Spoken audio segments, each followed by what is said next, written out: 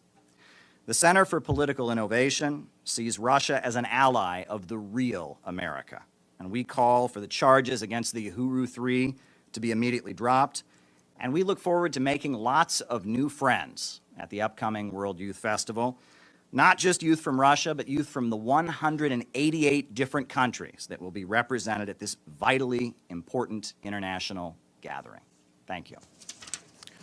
And the Euro-communist movements, the line of march people were more academic and ex-prisoners. There were a lot of people who had been in the BLA who were like, got out of jail and like went back to college and joined with them. So it was a strange group, but high caliber, like intellectual people.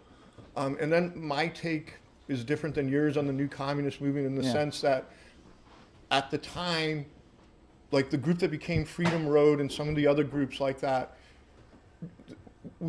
and CPUSA and DSA, we put all our energy, and even anarchist groups, put the energy into the Rainbow Coalition that Jesse was doing, and it was the hope that a third party would come out of that, and eventually the Greens do have connections to the Rainbow, but like a lot of energy went into it, and there was also the mistake, and that also became identity politics. Yeah. So, but it was, hindsight is 20/20. You can look back and say, oh, we were wrong, but at the time, what were the alternatives as we were in decline? Yeah, and I quote Max Elbaum in the book. I mean, you have to admire these people on some level. They were very, very dedicated to trying to build an anti-imperialist movement in the United States. And they did exactly what you're supposed to do. They rejected the terrorism and the left adventurism of the Weather Underground. They rejected the idea that average Americans are the enemy. They went and got jobs in factories, and a lot of them, lived in, their whole lives were dedicated to trying to build this movement to oppose American imperialism. And they were doing exactly what you're supposed to do, but the ground wasn't fertile, because the economy was still very, very strong, and average Americans didn't want to hear it, and the world was going very much against the way that they were moving, right? China was changing, and they had looked to China for inspiration, and China was changing, and it's just kind of a tragedy. It's ultimately a tragedy, because the world was not going the way that they thought they could go, and the U.S. working class didn't want to hear it. But the problem is that the memo has now been sent out a lot of the groups that are still around that can trace their roots back to these periods. The memo has been sent out that we can never win over average Americans. That's a big thing. The bulk of the population is unreachable, number one, or at least the white people are unreachable. And number two, that we must support the Democrats at all costs. Because if we don't align with the Democrats, the Republicans are all going to kill us, and the right wing, they're evil, and they must be, and that has been the crippling, the lessons of this period that have been learned have done huge damage to what calls itself communism in the United States. This orientation that the bulk of the white working class are the enemy, and that we must always align with the Democrats and oppose this thing called the right wing. That's created a situation where now Bernie Sanders got a huge amount of support from many, many white working class people, right? And there's a lot of people in the United States are more anti-war than they've ever been. They're more opposed to government repression than they've ever been. But the people that want to change that, right, and are supposed to be fighting for the working class, are supposed to be fighting for these wars, don't want to relate to them. They want to defend the establishment from them.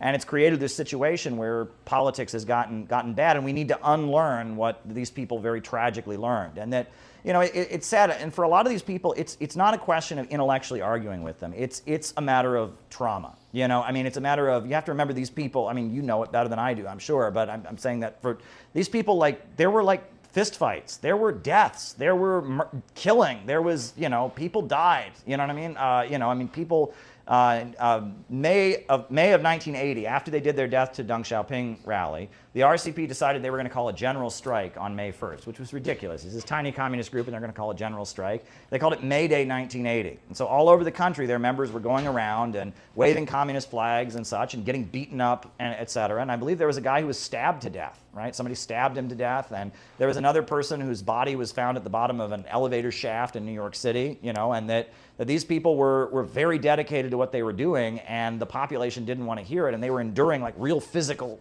violent attacks from and the idea of talking to some of these older folks and getting them to understand that the Trump people are the ones that are at odds with the ruling class, and that while their ideas are backward, we need to engage with them, and that the liberals are the bigger threat. They don't want, it's just in one ear and out the other. They can't hear it. You know what I mean? They're thinking about the times they got punched in the face. They're thinking about their friend who got stabbed to death, and they don't want to hear it.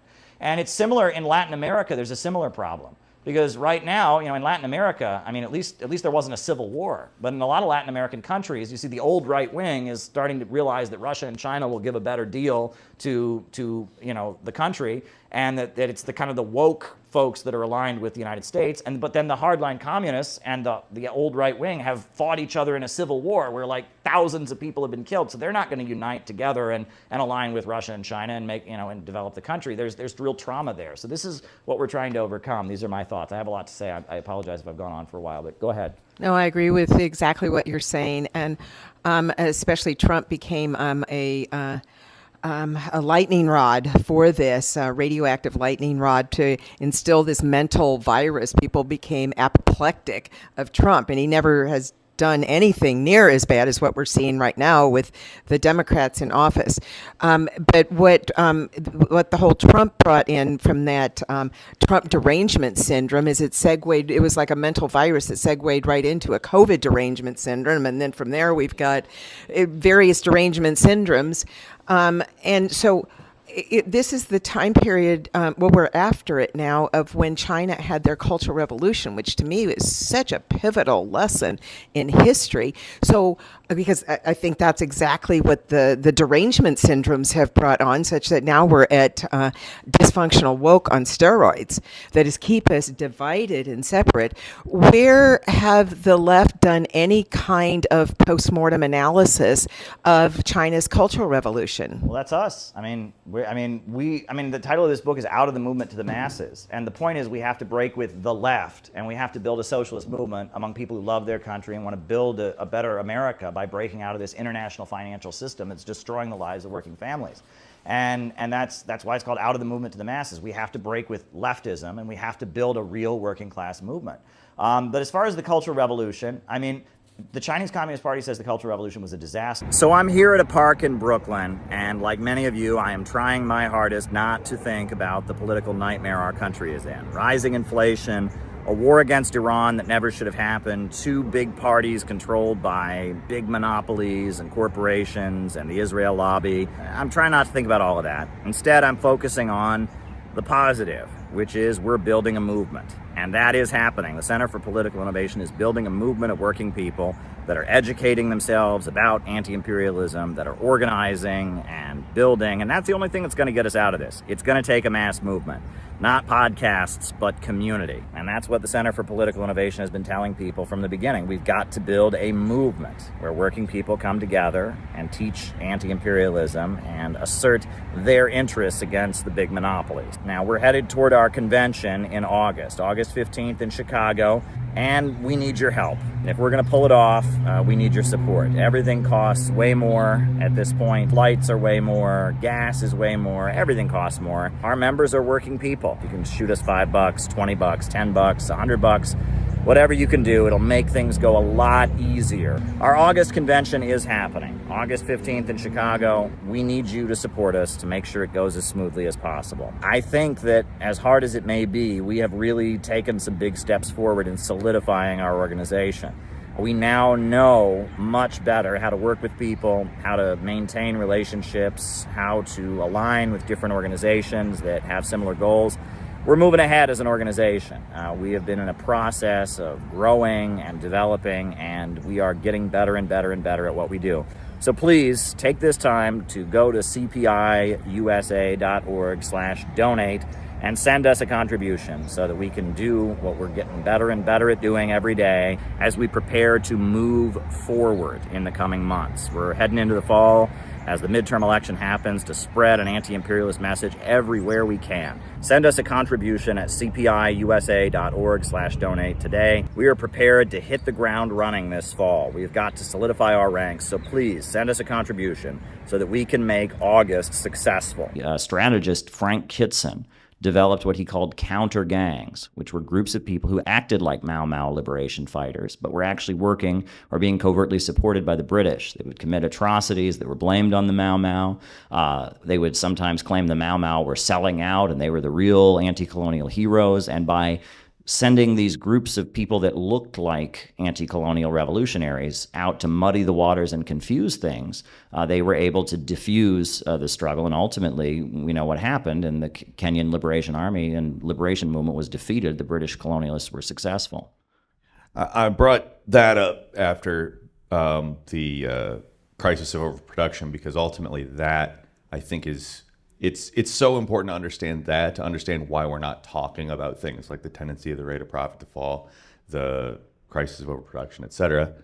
But there's an interesting aspect to it in that you also touch on in chapter 2, which is about fascist ideology and how there really isn't a fascist ideology or aesthetic. And the counter gangs and all those revolutionaries are just constantly focusing on the idea that there is a fascist ideology or aesthetic, and that seems to primarily be what they're talking about. And obviously you can kind of warp that to be whatever you want it to be. It's ideology, it's aesthetic. You can say anyone's a fascist if you really want to, and they do. How ultimately can we get back to talking about these important aspects of like the fundamental contradictions of capitalism that permeate themselves up to now the, sort of extra super imperial stage that we're in today? Well, in the book, I point out that fascism is economic in its nature. And that R. Palm Dutt, who I think is one of probably the most important writer. Gang. Yeah. I'm 100% there with you on Dutt. Yeah, R. Palm Dutt in his book Fascism and Social Revolution, which was written at the height of 1930s fascism, 1934, he made clear that this is an economic system. This is an attempt to save capitalism. And the ideology and the aesthetic, all that's made up as they go along. Fascism is what they do. It's not what they say. And that what it is that when capitalism enters a long-term economic crisis, the capitalists have to figure out a way to save their system. And the only way they can save their system is with mass destruction, driving down living standards, reducing consumption. And what the Nazis did is they created a layer of the population that were slave laborers in concentration camps. They restarted military spending. They crushed the labor movement and were able to kind of rejuvenate the economy of Nazi Germany for a few years. And it was a mechanism to try and stabilize capitalism. And ultimately, it wasn't a long-term solution, and it led to the Second World War. I mean, again, just returning to like the very root of the problem, the beginning of the book, that is not possible to change. It's just something that, you get to a point where, production is way past consumption, and you're going to have to figure out a way to maintain the class supremacy of the bourgeoisie in some way. So ultimately, that kind of leads us into the coming triumph of illiberalism. And I'm just going to tee you up for this because I think that is just where we have to be prepared for it. So we have to know what's coming.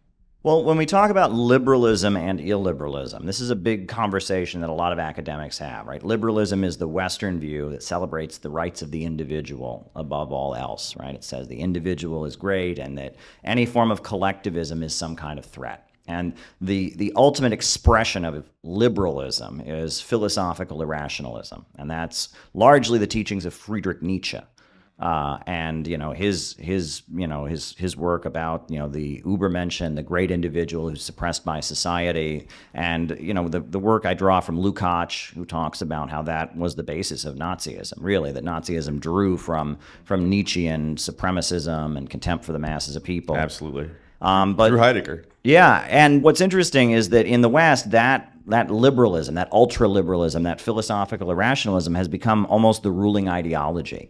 Agreed. The main American or purveyor of it in American society was Ayn Rand. And Ayn Rand is a huge influence on U.S. culture, not simply among conservatives. Stacey Abrams, who's a liberal, she says Atlas Shrugged is the book that changed her life. She bases herself on that. And this is the belief that one should not have compassion, one should not have empathy, one should not have any loyalty to a country, a cause, a religion, or anything like that. One should simply be motivated by their own self-interest, and that anyone who tries to get you to be part of a larger group or something is trying to con you and scheme you. And that worldview used to be the worldview of the ultra-rich. They've always felt that way. They've always been self-interested and callous and cold and calculating. That's how they got to the top of the pyramid in capitalism. Of course. But they've been foolish enough to spread their ideology all throughout U.S. society, and now the country is literally coming apart. And the elites don't even have any loyalty to each other. They're not all on the same team at this point. They've all got competing economic interests, and they're fighting with each other because they have no real loyalty. Plus, the population doesn't feel any particular loyalty, to anything, and society overall is coming apart. And this is the expression of political liberalism. Now, it's rooted in the capitalist system and the rule of profits, but it's taken to its logical conclusion. And ultimately, some kind of illiberalism will emerge. Now, my hope is that it's a socialist illiberalism. Mine as well. Yeah, and there was then an ad recently that a lot of academics signed where they called out cancel culture and they referred to it as illiberal because there is an element of illiberalism in cancel culture, silencing free speech, taking action against people for the way they speak, imposing certain social rules on people, and that the ruling class is at the same time that they're pushing this very, very extreme liberalism, they're also experimenting with little illiberal movements that might be necessary. And it's this weird contradiction. And that one thing that's always pointed out is that liberalism is always propped up by illiberalism. Absolutely. All these people who say they believe in free speech and freedom of assembly and all of that, and all these people who don't believe in repression, they're living in a society that's propped up by the U.S. military, a highly collectivist, illiberal organization. They've got police, that are, the way the FBI is trained. You look at it, all this belief that everyone should just think for themselves, there is no cause. They need illiberal institutions to prop up their privilege of being ultra-liberal and individualistic. The whole idea of spreading democracy feeds right back into that. We're not spreading democracy as well, our state isn't. We are, hopefully. But we're spreading what the American state wants. That's really all it is. Democracy to the U.S. state is doing what the U.S. state says. That's a liberal.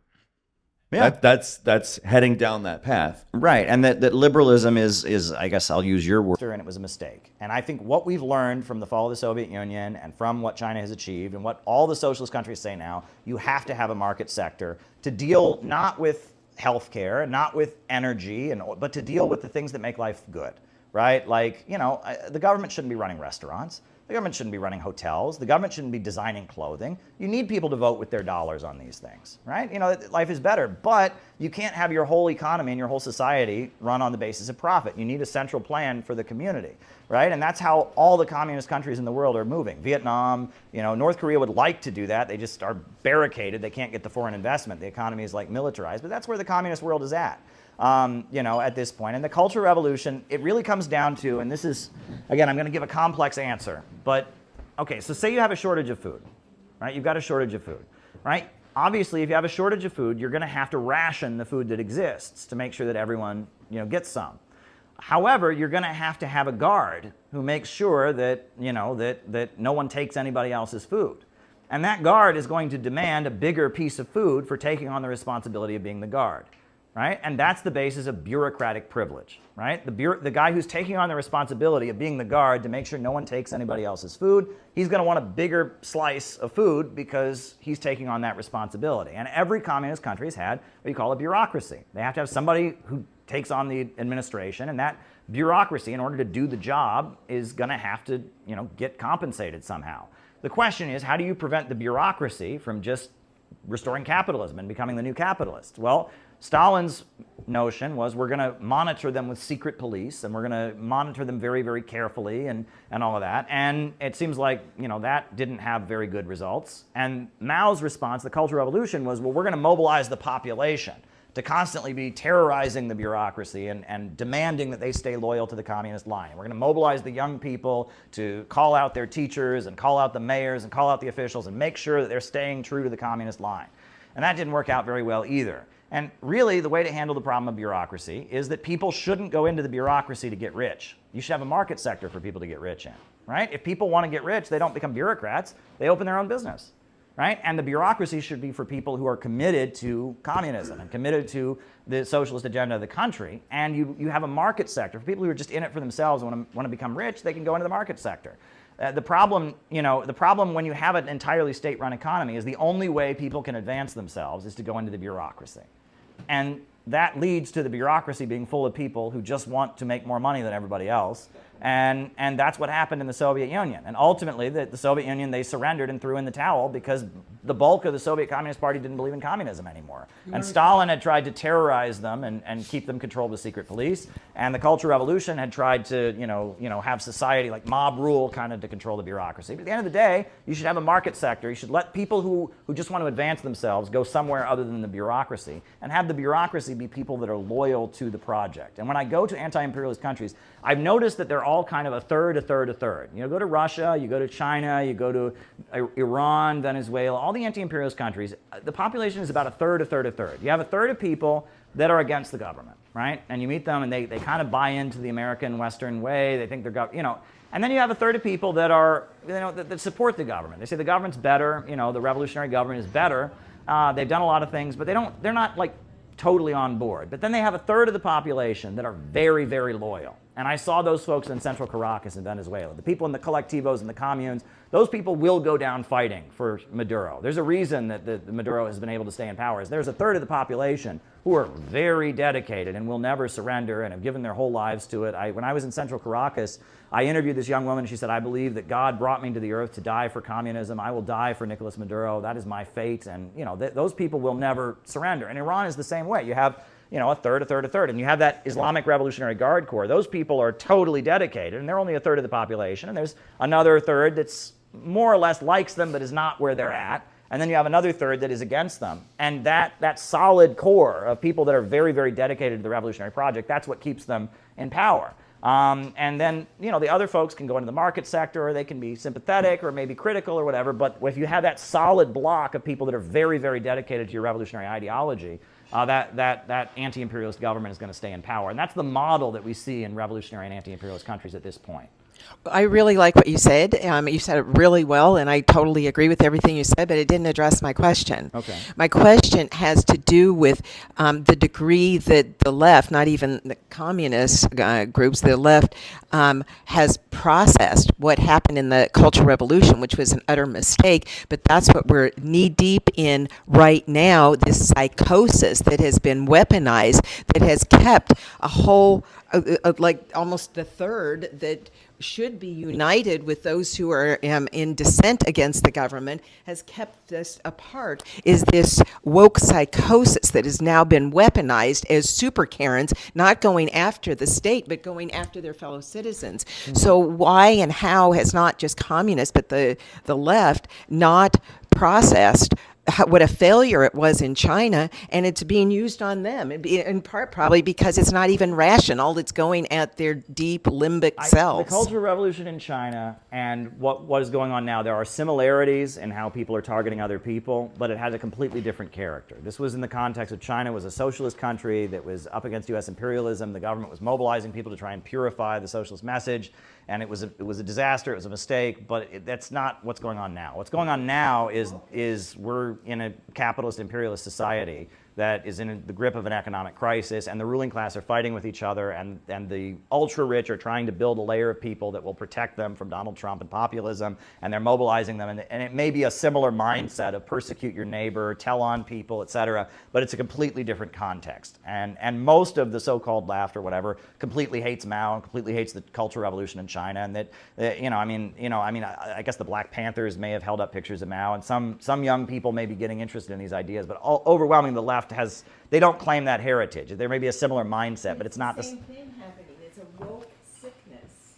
Well, it's the same thing. Different circumstances, different people. They don't have to align with them, but it's the same thing that has insinuated itself into a whole body of people. That could be the Salem witch trials too. I mean, that was it's just people being mobilized to hurt other people. In ways that go after they're not even rational. It's a psychosis. Mm-hmm. And that's part of what's keeping us from them. So we can't even rationally discuss this, and maybe if they could look at the Salem witch trials and the Cultural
We are here outside of the historic Riverside Church in Harlem, New York City.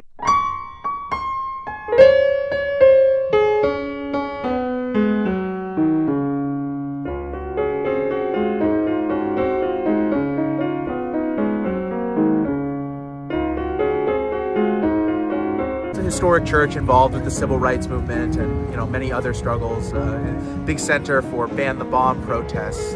It's where Martin Luther King famously gave his speech condemning the Vietnam War and talking about how we needed some sort of democratic socialism. Went on a Sunday to pass out these, and the people were friendly.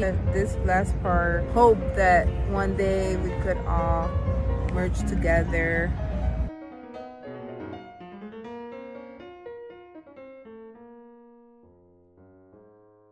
Talks about the Kim Il-sungya. It was a symbol of friendship between Indonesia and the Democratic People's Republic of Korea at the time when Sukarno, who was part of the non-aligned movement. When people think about North Korea, they think about military parades. They think of people starving in the streets. They think of very dire looking cities. This is something that's full of life and hope and optimism. It's a flower that only grows in a socialist country, and it's hard to get because of the sanctions that have been imposed on North Korea and that are very harsh and unfair. They were like saying, is there a garden or is there a flower shop that they sell this? And I'm like, well, you have to find out. And I told him about that Kim Il-sungya flower, and the back part I kept reading.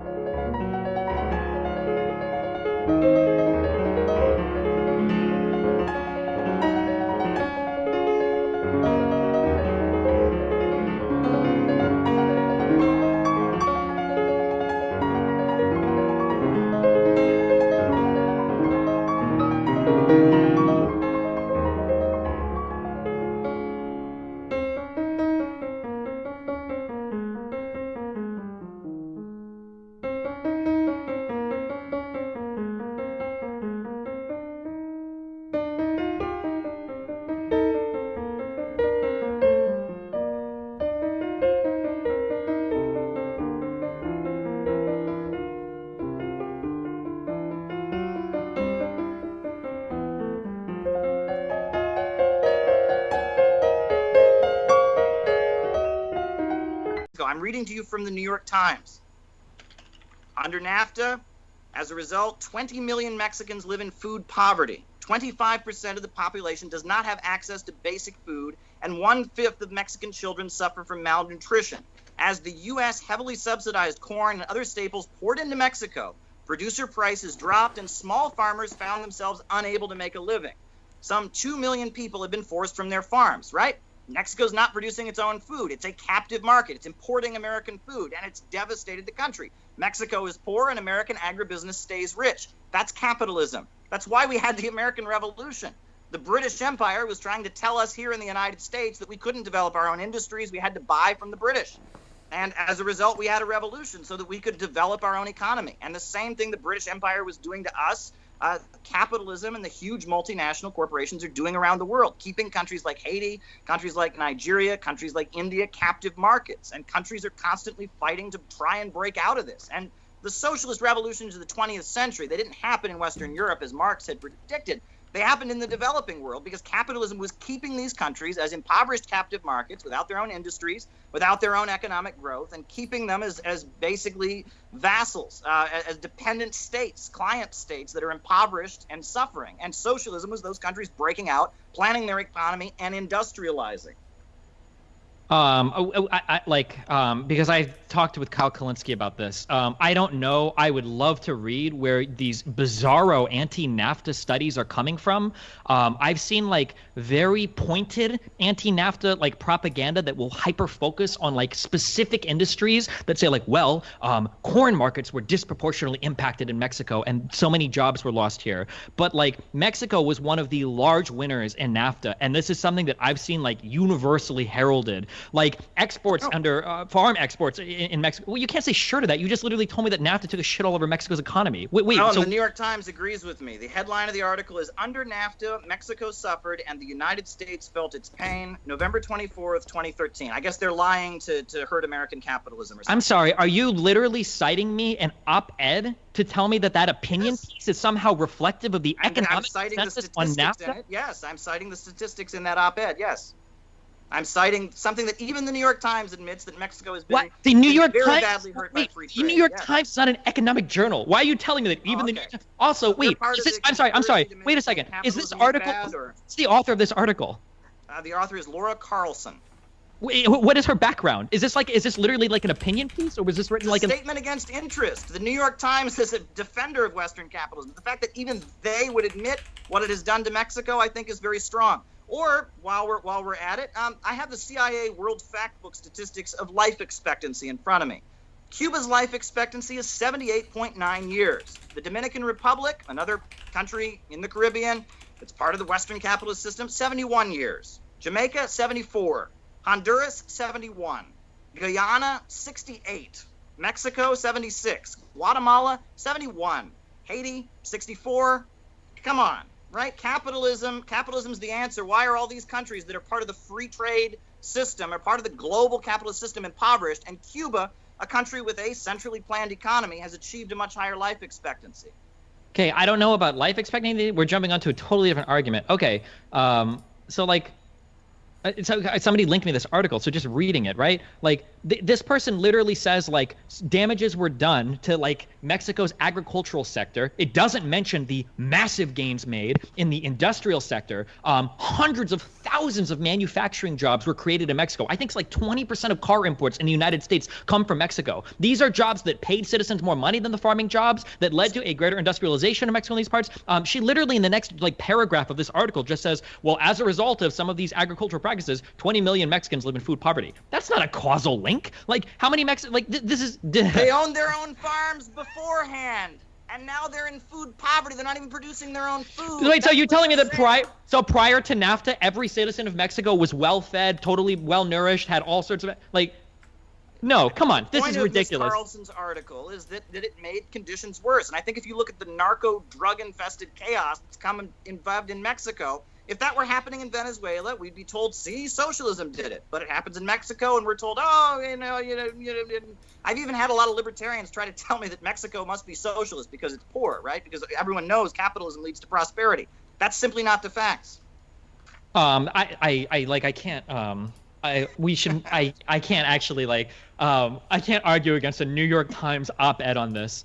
Let's stay away from doing that. If you want, like, we can dig through, because I've read so many, like, that defends the free market system. The New York Times does not defend economic. I don't care what the New York Times says about the economic impact. Now, if like Krugman or somebody's like, or Krugman is writing an article or something talking about like a specific, like, I'm sure I'm interested in reading that. Or if Borjas is writing something on immigration and he submits an op-ed, but random like people writing articles in the New York Times, I'm going to appeal to like the wider studies that look at like NAFTA's economic impact. Or we can read things from like the Council of Foreign Relations, or we can read things that are published in like different economic journals to see like the actual impact. I'm like appealing to a single opinion article on the New York Times.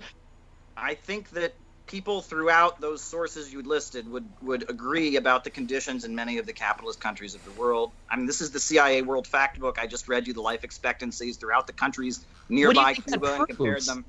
What? What does that prove? What does life expectancy prove? What is? Oh, yeah, right. Who cares if people die sooner? I mean, oh, okay, all right. It doesn't matter, right? Life expectancy. Who cares about that? Wait, right? What do you think I just asked? Wait, what was the question I just asked? You said, what does life expectancy prove? Okay. Do you think that means I want people to die early? No, but apparently you're saying it doesn't matter how long people live, right? No, what I'm asking you is, what do you think? What I'm asking you is, what do you when you're improving people's life expectancy and their access to healthcare and their quality of life, that's a good thing. But what does it prove? Oh, okay. What does it prove? What I'm saying is that just because you see an increase in life expectancy... We're going around in circles here. Honestly, I don't know if we should keep going. I mean, we're just kind of repeating ourselves. But okay, so just as a quick thing, just because life expectancy improves, one, that's not even necessarily reflective of positive underlying things. And two, it doesn't necessarily mean you can attribute it solely to like an economic organization or a particular government. So, for example, one country might have access to more food than another country. That country might become more obese, and you might see a decrease in their life expectancy. Type 2 diabetes can lead to anywhere from a 7 to 13-year decrease on your lifespan, right? So if you were to compare the life expectancy of two countries like that, this is just one example out of 50 trillion potential hypotheticals. Maybe the increase in immigration to the United States, the lower average life expectancy of, say, African Americans or Hispanic people are keeping the life expectancy of the United States down compared to other socialist countries. Just appealing to one stat and saying, well, the life expectancy in Cuba is higher than the life expectancy in the United States, that doesn't prove anything. So when I ask, like, well, what does that mean? That stat is totally meaningless. I don't think Cuba's life expectancy is higher than the United States. I think it's pretty close, but I don't think it's higher. I'm reading to you from The Guardian, November 27th, 2016. Quote, Cuba's literacy rate is at 100%, and its life expectancy parallels first world nations, despite limited funding and supplies. The country's ratio of doctors to patients, its proactively community-centered approach to healthcare has long been the envy of Western countries, not the least the UK. I think that's an example of central planning improving people's lives. Okay. Okay. I don't think so, but I guess it's another. I have some questions from chat if we want to do that for. Understand that their thinking is metastasized into absurdities that Trump is Hitler and the deplorables are the enemy. Yeah, well, I mean, it's similar to McCarthyism, where, you know, communism, we had to purify U.S. society of anything that was remotely communist, you know. I mean, it's, you know, when you get people, I think the main thing that we need to communicate to people is we're not trying to fight our neighbors. We're trying to fight capitalism and imperialism, and we should love our neighbors, right? That should be the message. And they're not doing that. Yeah. And I go to these Palestine rallies that are happening, and I agree with the message, but the message is hate. I mean, it's just they're vile and angry, and they're giving the middle finger, and they, you know, and that is, I mean, there's a spiritual problem with what calls itself the left now. And so I see what you're saying. So, yeah. Yeah. Okay. I just wanted to comment on the Communist Workers' Party and its evolution. Of course, since the rapprochement with China, the Communist Workers' Party basically disbanded and went whole hog into the Democratic Party. And they see the Democratic Party as a gravy train. They set up nonprofits, and one of the nonprofits that the CWP set up was Asian Americans for Equality, which was given finance to buy property in Chinatown, for example, and then one of the largest property owners in Chinatown. Yeah. So they're generating a lot of income as a consequence. They become landlords, and that's the direction they're going. It's reflective of what is happening in American politics today. How the state is being utilized to finance nonprofits, so the nonprofits could be their advocates. That's the mechanisms that's being used. Yeah, go ahead, Will. The living critique, I think, of the Cultural Revolution is Xi Jinping, and somebody who went through it. And I think that his wing of the Communist Party the Chinese Communist Party has learned their lesson. And globally, for the left, in Africa, people who aren't communists, people like Arap Moi in Kenya, Museveni in Uganda, J.J. Rawlings in Ghana, these people, when they came to power, it was on a critique of some of the things that had happened in the Cultural Revolution, where they were left-wingers, very pro-China, pro-Gaddafi, who, when they came to power, they went to a more traditionalist thing. They relied on ideologies that Marxists felt uncomfortable, like traditional West African and East African beliefs, like Ubuntu. And there's a myth about the Cultural Revolution. China grew 5 to 7% every year of the Cultural Revolution. It wasn't a complete failure. Like, economically, they did more on the decentralization, and it laid some of the groundwork, some of the stuff we were talking about with Liu Shaoqi. Like, that debate within the Communist Party was complicated, but it was part of why they went to the market, because they were trying decentralization. So, like, to say the Cultural Revolution was a complete failure isn't quite true. It's an American bias, because they were still learning. Like, there's this myth of, like, everyone was at each other's throats. That was the first 4 or 5 years of the Cultural Revolution. But as it continued, when Deng Xiaoping is re-brought in, rehabilitated by Mao, there had been a lot of learning. Yeah, the Cultural Revolution went through several phases, right? It started out with, it was Lin Biao, right, who was Mao's, associate. He's the guy who compiled the Little Red Book. And Lin Biao was a military leader, and he had made this book. The Little Red Book was originally part of your, military training. It was Mao's Twitter page. It was like these short, memorizable phrases from from Mao. It was part of your military training. A lot of people were illiterate, so it was like so you could remember it or whatever.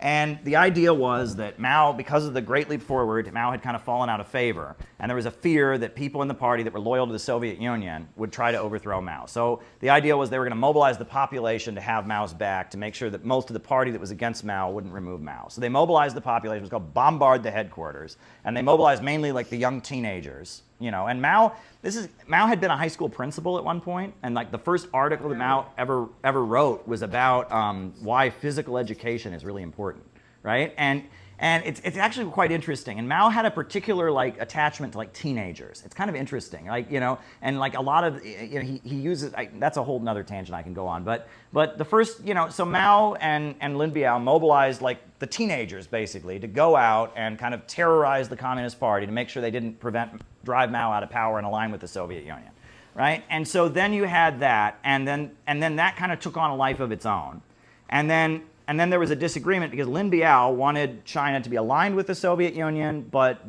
basically they felt the Soviet Union sold out. They weren't revolutionary enough.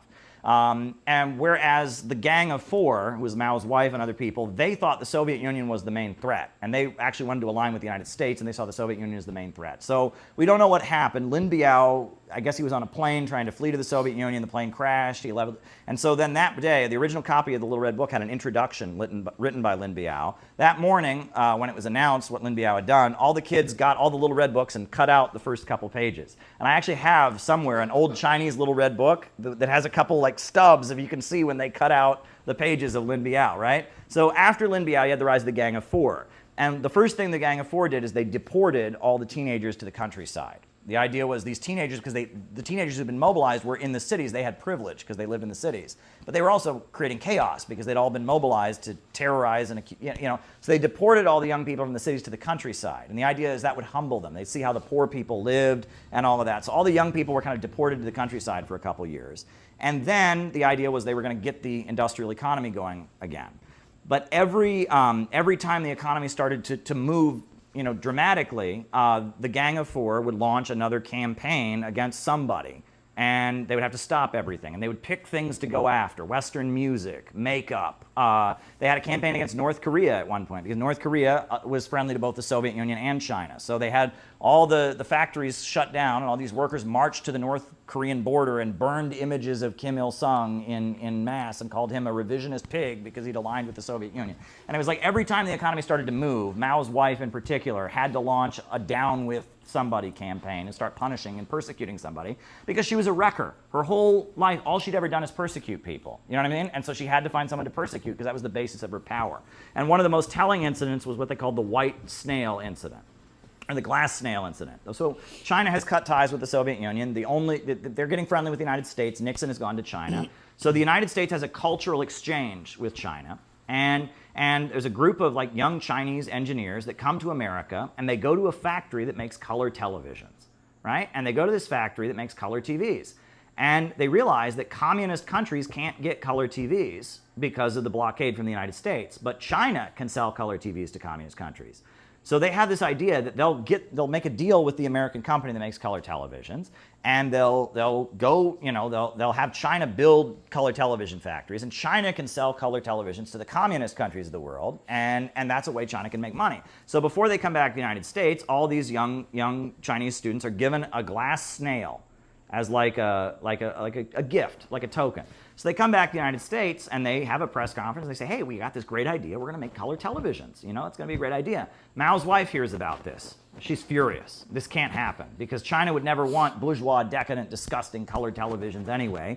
And she then claims that the glass snail is mocking China. It's saying that China's slow and it's a mockery of the country. So she goes on television and just goes after these students. How dare they want China to make color TVs? And look, this snail was a mockery of China. And she's ready to destroy their lives, right? So then Zhou Enlai, who was the foreign minister, who was very close to Mao, he stepped in and he said, well, actually, I don't think the glass snail, was a mockery of China. And these students, they had good intentions. They wanted to help China. It wasn't about that they wanted color televisions. It was just that they wanted, China to be a more wealthy country. And he protected those students. But But that was a moment where it was like China wasn't allowed to get wealthier because that would get in the way of her ability to rule. I mean, you know, Mao's wife in particular was a particularly not good person, in my view. You know, there are people who may disagree with me about that, but as somebody who looks at it, she, in order to maintain her power, she had to be persecuting somebody. But the main thing that she said was that you could achieve communism in poverty. You cannot achieve communism in poverty. Communism is based on vast material abundance. But her thinking, and this was Stalin's thinking in the final years of his life, this was Che Guevara's thinking, this idea that you can create communism with willpower, right? With willpower, you can create communism. If we just are so committed to it, we can make the world completely equal. No, the basis of breaking down inequality and creating a society with vast abundance, creating a society without a state and without coercion is abundance, right? You have to create a huge amount of wealth. The only way you can have an equal society is if there's more than enough for everybody. As long as there's scarcity, some are going to have and some are going to have not, right? And the idea that you can create total equality with repression or with willpower, it's not ever going to work. And the basis of communism is always understood to be vast abundance. And that is probably the main thing that, and that's what Deng Xiaoping, when he came to power, that's what he reiterated. He quoted from Marx and others. He said, the only way we can have a totally classless, egalitarian society in China is with abundance. And that's where the quote, poverty is not socialism, but to be rich is glorious comes from. Right? And that was really the principal disagreement. So Zhou Enlai, the intellectual, the foreign minister who protected the students, he died. And he died a couple months before Mao died.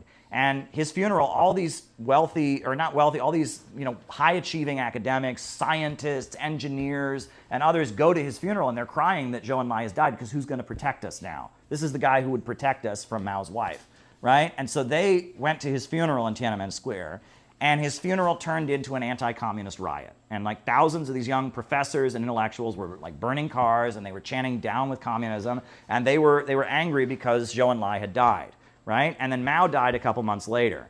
And that crowd in 1976, this isn't 76, this isn't the 89 Tiananmen thing, this is the Tiananmen incident of 76, put the Chinese Communist Party on notice that a lot of their most professional and skilled people were really tired of, they were turning against communism basically because of how badly they had been repressed by the Cultural Revolution. And that's what then enabled, after Mao died, Deng Xiaoping to come to power, arrest Mao's wife for counter-revolutionary crimes and declare the Cultural Revolution to be over, right? And then he immediately started courting those young scientists and intellectuals. And his speeches were all about how they're not making enough money. These young intellectuals were not letting them, and he let these people and encouraged them to start their own businesses, et cetera. And he won back that layer of the population that had been rioting at the time that Zhou Enlai had died, right? And he won them back. And it's those same people that were rioting. The Soviet Union wasn't brought down by the bulk of the population. The bulk of the population voted to keep the communists in power, et cetera. It was the college professors, it was the academics, it was the filmmakers, it was the engineers, it was the scientists, the people who felt stifled by the socialist system. They felt like I'm not living up to I can't achieve anything, right? I mean, I hear stories about like doctors in the Eastern Bloc, right, who would burn their money, right? Because they got paid maybe 10 times what everybody else got paid, but they couldn't do anything with it. They couldn't buy another house. They couldn't buy another car. You know, they couldn't buy, and so they were getting paid 10 times what everyone had, but they couldn't do anything with their money. So they would burn their money because what good does it do them, right? And that in that state-run economy, if you're a high-achieving person, right, and that kind of goes to show that, like, you know, these kind of people that are wanting to accomplish things, they can if a society is able to win them over, right, a society flourishes. But if a society alienates that middle strata of, you know, I don't know what you want to call them, thinkers, professors, thought leaders, you know, if you alienate those people, your society is going to fall. And the socialist countries had largely alienated those people. And at the time that the Eastern Bloc fell, the bulk of the population wanted to keep communism, but those people had been completely alienated, and they brought it down. But China won them back. And that's what the difference was. Deng Xiaoping came to power, and he won those people back. And he won those people back to supporting communism, understanding the communist government would support them and utilize them to build and strengthen and make China very wealthy, which has been very successful. So that's my assessment of the Cultural Revolution. Long-winded. These are not simple concepts that you can just explain. You have to go into great detail about them. But that's my assessment. Go ahead, Shruti. Yeah, I think one important distinction to make between the Cultural Revolution and, I suppose, like the woke movement is the material conditions of the people that are involved in both of these different situations. As far as China goes, Please release the mother of peace. Please release the mother of peace. Please release the mother of peace. Please release the mother of peace. Turned out nice, huh? Like the sign? Yeah, so we're gonna hold the signs, and we're gonna walk together as before. But we're gonna brave the snow. Brave the snow because we're committed to the release of our Holy Mother, huh? My mother. Anyone else coming? Parents of heaven and earth, humankind, good afternoon. The Good Spirit world here in New York. Today we are going now to express our heart of support as true children of filial piety, to our true mother, to really speak up, to support. And we know that she is carrying the burden, she's carrying our cross. And we also repentful.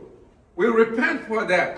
But what we can do is, even if we cannot replace her in the detention center, but we can go out and express our support and express our heart to her, to the world. Please release the mother of peace. Please release the mother of peace. Please release the mother of peace. Please release the mother of peace. Please release the mother of peace. Please release the mother of peace.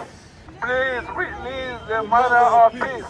Please release the mother of peace. Because there is no reason for her, a woman of 83 years old, to be held in detention.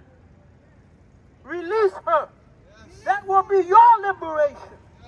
That will be your freedom. That will be known in history that you did the right thing at the right time.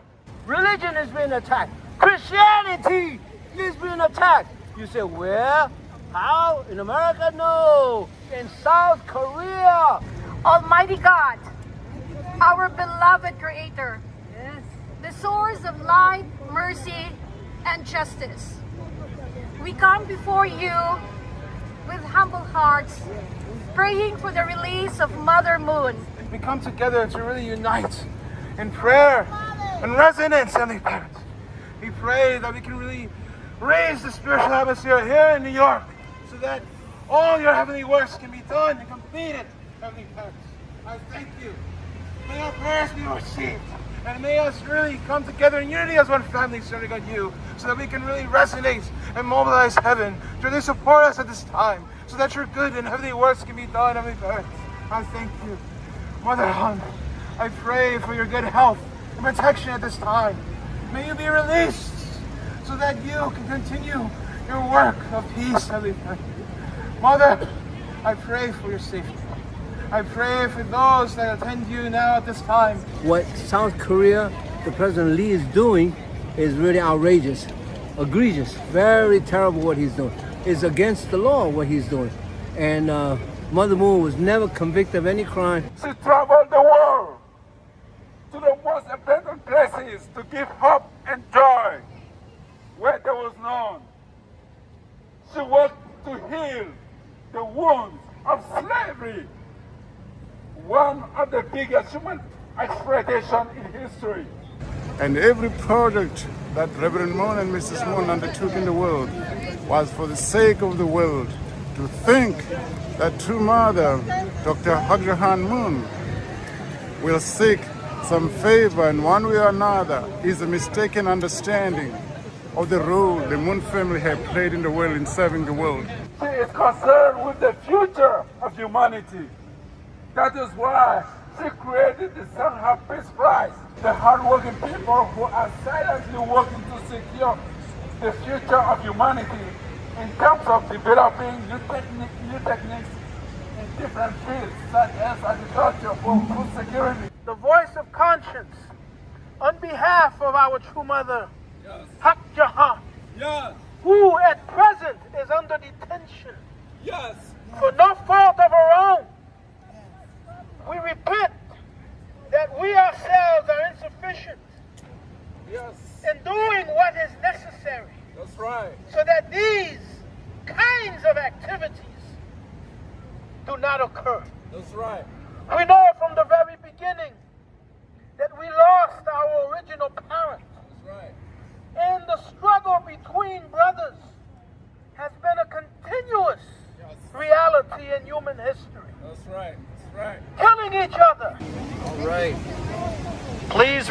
the mother of peace. Please release the mother of peace. Please release the mother of peace. Please release the mother of peace. I just want to reflect for a moment. My name is Caleb Maupin. I'm with the Center for Political Innovation. I just want to reflect for a moment about the tragedy that Dr. Haq Jahan is locked away right now, facing these false charges, because this is a time when the world needs her the most. They need her in the Middle East right now, and they need her message of peace and reconciliation.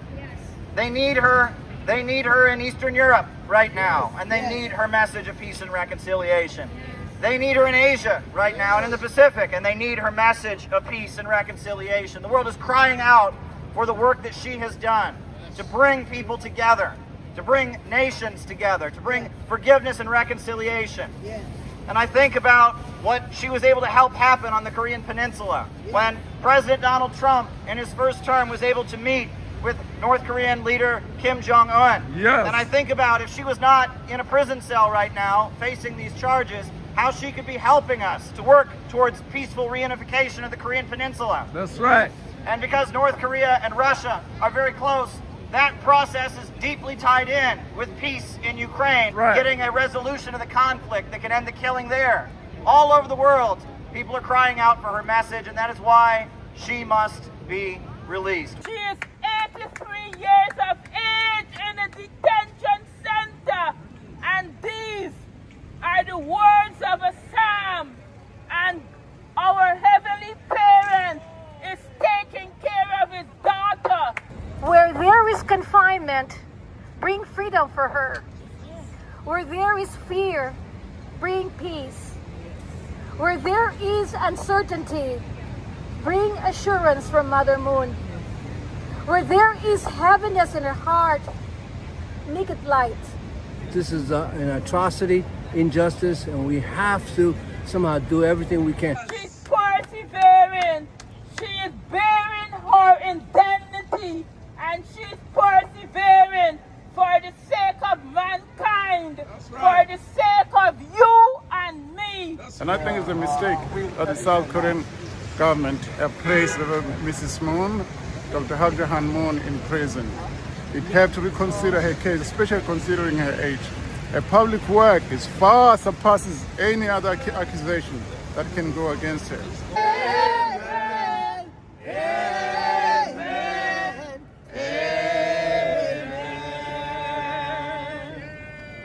Ready? Yeah. In recognition, Hanul Pumanim! John Pumanim! For the liberation of our holy Mother Han!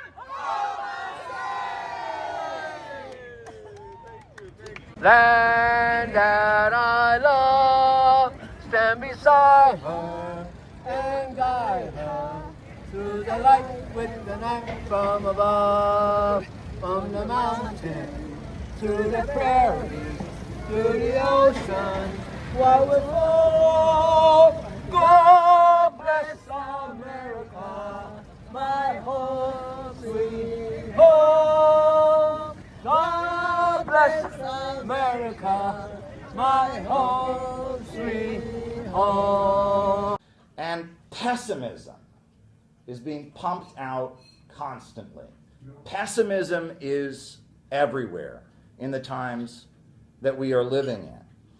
A lot of young men in particular feel that they're on trial every day.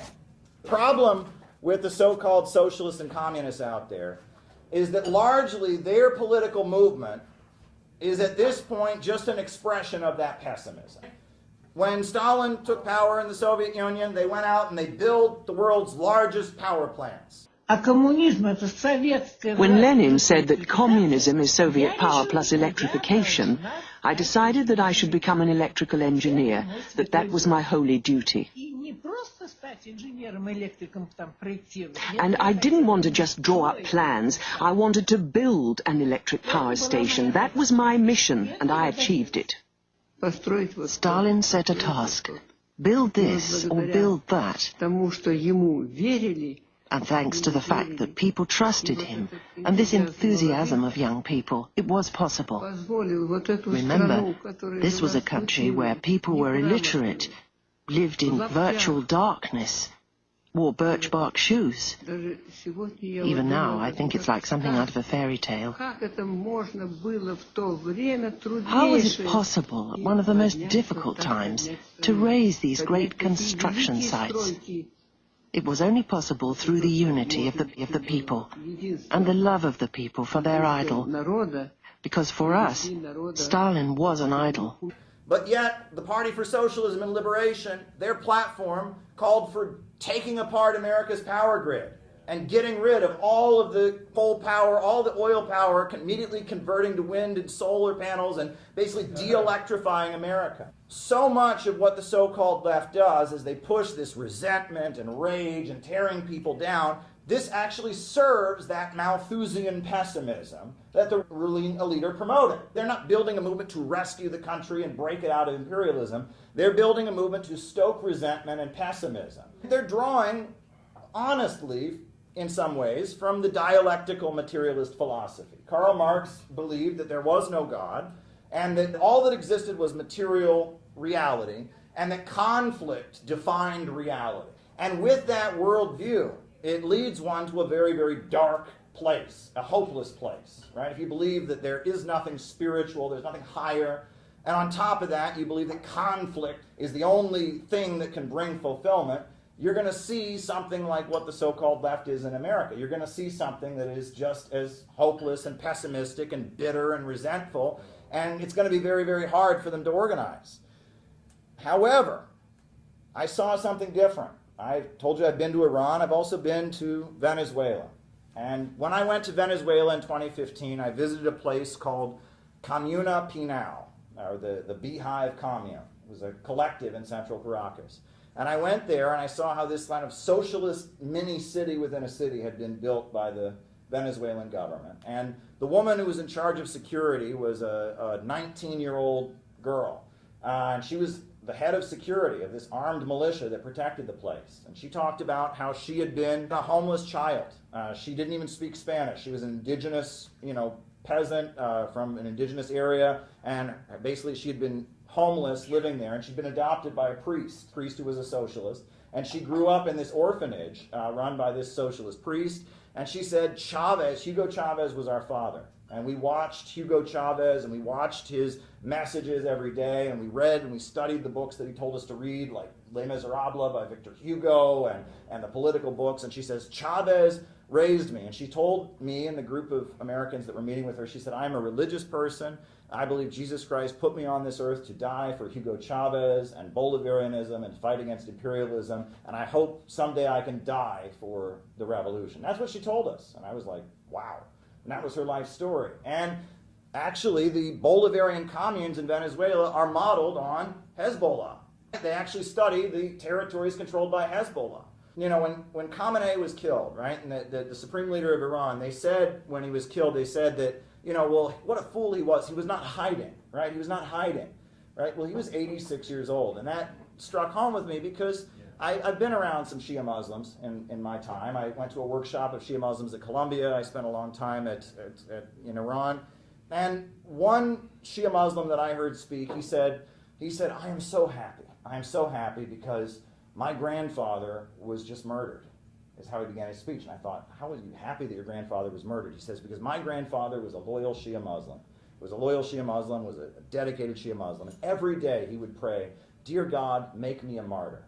And make my children martyrs, and make my grandchildren martyrs, because to be a martyr is the highest thing in Shia Islam. And he said he was getting older, and he was a lawyer, and he was representing Shia Muslims, and he was suing some of the ISIS-aligned Al-Qaeda groups. And he said, the whole family was a little bit worried that he might get so old that he died of old age, but praise Allah, he was killed, he was murdered by a terrorist, by an Al-Qaeda terrorist, and so now he got to be a martyr. That was his dream. And Khamenei was 86 years old. He was not a young man. And he was probably thinking, as a good Shia Muslim, I want to be a martyr. right? Because that is the highest honor, right, in Shia Islam. And so, are you going to go hide in your bunker while your country is being bombed? He said, no, I'm going to be up there with my people. I'm going to be in my office organizing things. And if I am martyred, I will be giving an example to my people that it is their duty to go out and fight for what is right. That's what he was preaching. جانم شما اول بزرگ بشین انشالله قدرتون بلند بشه درس بخونین و عالم بشین و انشالله برای اسلام مفید باشین یه 80-90 سالم عمر کنین بعدم شهید بشین It's interesting. People demonize Shia Islam for this. You can find the same thing in the Christian Bible. Jesus said, "He who gains his life will lose it, but he who loses his life for my sake shall gain it." All throughout the Christian Bible, it says that to be a martyr, to die for the faith, to die for what's right, is a great honor. So that's not something particular there. But Noah told my story about how when I was a teenager, I was getting into socialism and communism. I discovered a writer named Anna Louise Strong. Has anyone ever heard of Anna Louise Strong? Yeah, well, Anna Louise Strong, she was from Nebraska, and that's where she was born, but she went to college at Oberlin College. Her father was a minister, and she was somebody who was very dedicated to child welfare. She was opposed to child labor and the way children were being worked, and she did photo displays about the horrors of child labor. And she was elected to the city council of Seattle. As someone who was fighting for reforms for children.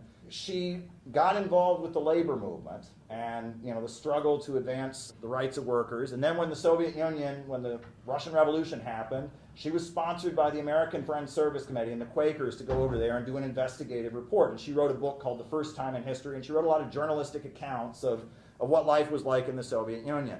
And she has a book called The Stalin Era, which she wrote after the death of Stalin. And she has a book called I Change Worlds, which is her autobiography. And she talks about how, in her mind, America is associated with growth. America is the idea that you can work hard and achieve your dreams, and you can have hope, and you can work hard, and that's what America meant. And she said in the 1930s, when the Great Depression was happening and people were homeless on the street, America wasn't America anymore. But she went to the Soviet Union, and she said the Soviet Union is the new America, and communism is 20th century Americanism. And she saw, as people of Ukraine and the people of Moldova were mobilizing to build the power plants and build the electrical engineers and build their country up, they were incarnating what she considered to be an American spirit. And she very much identified with the Second Great Awakening. Do you know about the Great Awakening? Now, the Great Awakening was before the American Revolution. There was kind of an upsurge of religious fervor among the American colonists that laid the basis for the American Revolution. And then after American Revolution, you had the Second Great Awakening. And the Second Great Awakening was an upsurge of religious fervor that was opposed to slavery. And a lot of the themes that come out of American Christianity go back to the Second Great Awakening. For example, the song Amazing Grace. That was written by a slave trader who, feared for his life and repented from slavery, and then he wrote a song about turning his life wrong. I once was lost, but now I'm found. It's amazing grace. The tradition of tent revival preaching, right, where you build a tent and you have church outside, and that comes from the Second Great Awakening. Mormonism, Seventh-day Adventism, a lot of the religious groups that are uniquely American come back to that movement. And what it really was the slaveholders, they had a political stranglehold over the government, because the U.S. Constitution says that a slave is 3/5 of a human being. So in the South, the slaveholders, they were overrepresented in the federal government and on the Supreme Court, because they could count 3/5 of their slaves as population. And so the only way that the anti-slavery folks in the North could defeat the slaveholders politically was they had to build a mass movement. And so the Second Great Awakening was kind of a mass movement that was created to push back against the power of the slaveholders and the British Empire. That had kind of a stranglehold on the government. And we talk about John Brown, and we talk about Frederick Douglass, and we talk about this was a mass religious movement that was created in America as a way of defeating slavery. And it was really a great moment in American history. It's important at this point to talk about pessimism and how pessimism is everywhere, because pessimism is the greatest curse hanging over our time. Pessimism is everywhere. They want people to believe there's no hope. They want people to believe there's nothing worth standing for, nothing worth fighting for. And a lot of this pessimism is what really holds people back. I think a lot of people just think you can't change anything. Or they think all they can do is listen to a podcast. Or they think all they can do is complain on the internet. When if you build a mass movement, you can change things. Look what we were able to do today. With our small group, we were able to stop the march. We were able to interrupt the speeches. We were able to do a lot with a small group of people because we decided to take action. But it takes confidence and passion to create action. You have to not be ashamed. You have to not be afraid. I know a lot of people, they have a voice in the back of their head that says, you can't do anything. You'll fail.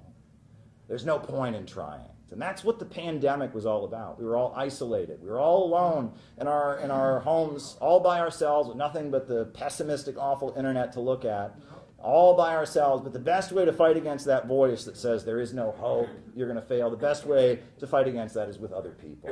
It's to have comrades. It's to have people to work with, to work on achieving a same goal. And that's what they're really afraid of. Because there's too much coal. That's capitalism. That's the capitalist system, where the more you create, the greater poverty you have. And that when you have a big technological leap, it exacerbates this problem. And we're living in the period where the computer revolution has sped forward our ability to create with iPhones and iPads and 3D printers. They're doing things that they never could have imagined before. And in a rational society, that would be great. But we don't have a rational economic system. We have an irrational economic system. And under capitalism, your only value is your ability to sell yourself to a boss. And so because of that, this huge technological leap is leading us toward a bigger and bigger economic disaster. And so there's one faction in the ruling class, the ultra-rich, and they have a solution. And you know what their solution is? Degrowth. Grind us all into poverty. And they've been doing it around the world.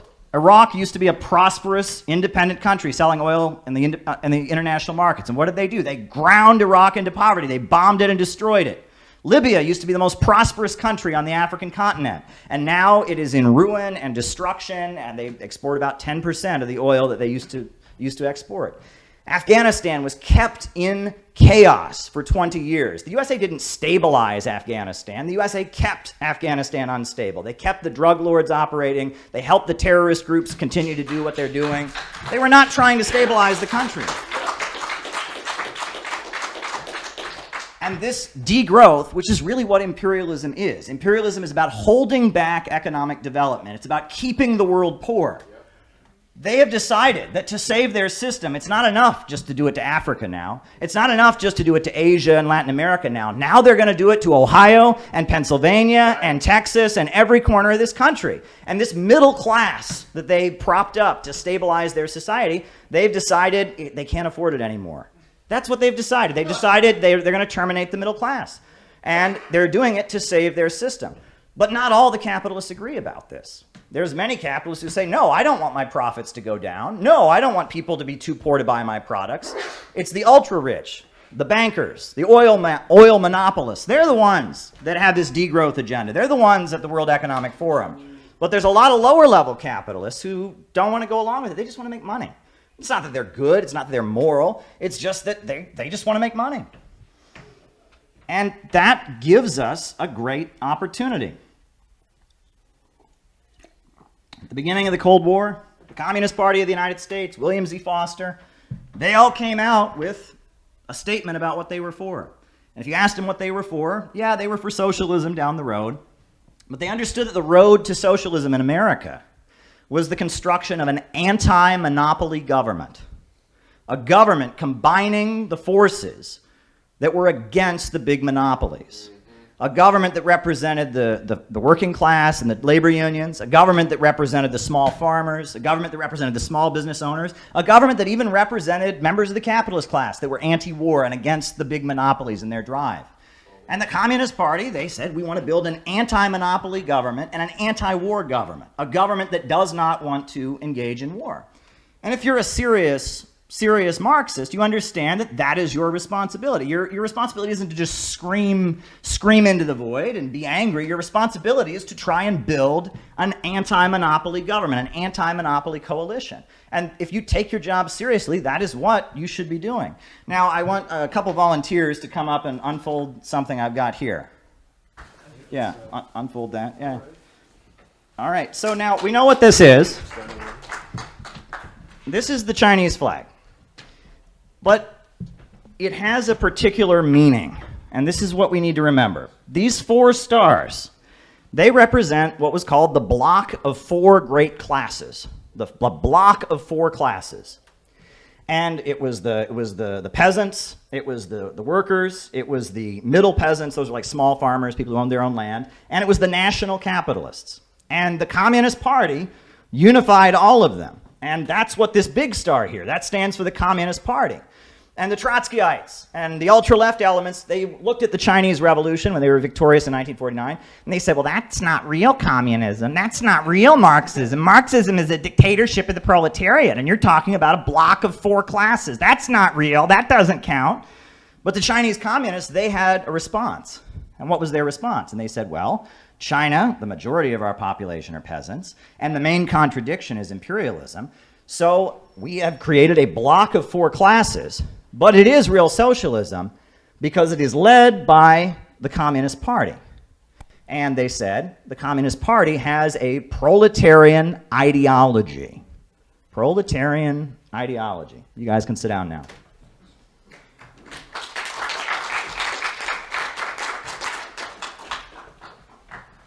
Where does the word proletarian come from? Well, we have to go back to ancient Rome, don't we? Does anyone know what the word proletarian literally means? It actually literally means one who has children. That is the definition of a proletarian. That's really what it means. The class, the ones who procreate. And the reason that was the term used for certain people in ancient Rome is in Rome you had slave owners and you had slaves, and the proletarians were neither slaves nor masters.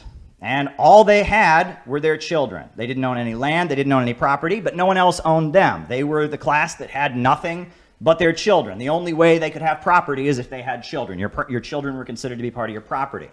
And the proletariat had never existed before until ancient Rome. You know, in other societies, you know, you have slaves, you have masters, you have serfs, you have landowners. There'd never been a proletariat before. And that's why when great kings from all over the world, and Cleopatra and others visited Rome, they were shocked because they knew that Rome was the capital of the world. This was the capital of the modern world, the center of this global empire. But they would see homeless people on the streets. They would say, how can this be?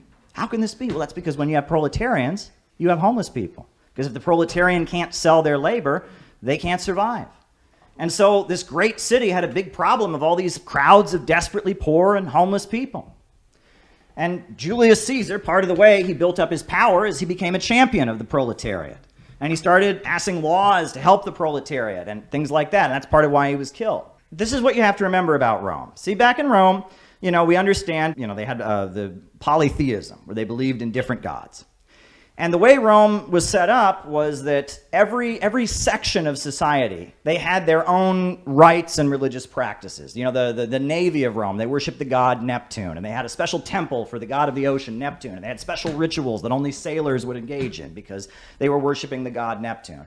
There were parts of the military that worshiped Mars, who was the god of war, and they had certain ceremonies they would engage in. And these were called the mystery cults, right? It was based on your profession. You prayed to a certain god. You engaged in certain rituals. There were certain teachings that you learned as you became, if you were a sailor for a few more years, you'd learn more about the legend of Neptune and his life. And these were called the mystery religions, the mystery cults. This is how Rome was set up, as they had this. And as the proletariat in Rome started organizing and started withholding their labor and saying to the employers, you know, the pipe fitters and the bricklayers, they started to develop their own mystery religion. A lot of them were from Greece. A lot of them were Jews from Palestine. And when they would get together and organize as the proletariat, they started to worship their own God. And they started to have their own mystery religion, if you will call it that. And they started to worship Jesus the carpenter. Woo! This is a historical fact. Go read The Foundations of Christianity by Karl Kautsky. Christianity as a religion began as the political expression of the Roman proletariat. That's what it began as. The proletarians were asserting their rights and fighting back against their employers. They developed their own mystery religion. They worshipped a craftsman just like they were. A lot of them were Jews from Palestine, and they began to organize and to fight for the rights of the proletariat. And, as we know, back in ancient Rome, the Romans were not particularly thrilled about this, and that Christians were being persecuted, etc. But after the Christians continued, and after so many of them had been fed to lions, and so many of them had been burned at the stake, and it still existed, there started to be some within the Roman ruling elite who started to say, well, maybe there's parts of this Christianity thing that we can co-opt for ourselves. We have this problem with homeless children. These Christians, they build orphanages. So maybe we could find some good Christians to build orphanages and deal with this homeless children problem, And all over the empire, we have all these people fighting against us. And when they rally against us, they always have their own God they rally around. But these Christians, they believe in only one God. So we could outlaw all the other gods and just have one God. And so you saw Christianity being co-opted and adjusted and taken from being a revolutionary movement and turned into a mechanism for stabilizing the empire. And the Christians, when the early Christians were talking, they were talking about how one day Jesus was going to return and he was going to tear down the empire. And they were going to create a society where the last shall be first and the first shall be last. And those who were loyal reigned for 1,000 years. However, as Christianity was getting watered down and adjusted, it started to become, you should obey the Roman Empire because, look ahead to the next life. Think about the next life, be obedient and submissive. And Christianity was being watered down and adjusted to serve the needs of the Roman Empire. And if you think about it, that's a lot like something that's happened to our movement. There are elements that have taken socialism, the movement of the proletariat, and turned it into a mechanism for trying to stable their empire. You think about Jesus Christ. How would Jesus Christ feel if he returned now to see a church with a Ukrainian flag supporting the neo-Nazis in it? But then, dare I go there? Go there. How would Lenin or Stalin or William Z. Foster or Gus Hall feel if they saw the disgraceful organization that calls itself the Communist Party USA?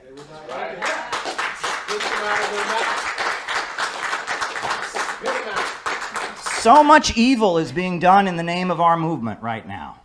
What began as a movement to liberate the proletariat and destroy empires has been hijacked as a mechanism for trying to stabilize their empire. And people say, well, Caleb, don't be sectarian, don't be divisive, don't talk about this. We have a responsibility to talk about this. We have absolutely a responsibility to talk about this. If you want to read some angry writing, go and read the writings of Vladimir Lenin when World War I was breaking out. Because World War I would not have happened if it weren't for socialists who sold out and let it happen. And if the socialist movement had stuck to its principles and said, we'll never send workers to kill other workers, World War I wouldn't have happened. But they sold out, they abandoned their principles, and 20 million workers were sent to their deaths. And if you read Lenin's writings, this is what he says. Neither we nor anyone else can calculate precisely what portion of the proletariat is following or will follow the social chauvists and opportunists. This will be revealed only by the struggle, and it will be definitely decided only by the socialist revolution. And it is therefore our duty, if we wish to remain socialists, to go down lower and deeper to the real masses. Amen. This is the whole meaning and the whole purport of the struggle against opportunism. By exposing the fact that the opportunists and social chauvinists are in reality betraying and selling out the interests of the masses, that they are defending the temporary privileges of a minority of workers, that they are vehicles for bourgeois ideas and influences, that they are really allies and agents of the bourgeoisie, we teach the masses to appreciate their true political interests and to fight for socialism and for the revolution, all through the long and painful vicissitudes of imperialist war and imperialist armistices. The only Marxist line in the world labor movement is to explain to the masses the inevitability and the necessity of breaking with opportunism, and to educate them for revolution by waging a relentless struggle against opportunism, to utilize the experience of war to expose the utter vileness of national labor politics. So when we have a situation like this, where the imperialists are stirring us up for war against Russia. And we see organization after organization and entity after entity that speaks in the name of socialism. Supporting that, it is our duty to go lower and deeper to the real masses to expose the opportunists. That is what our job is.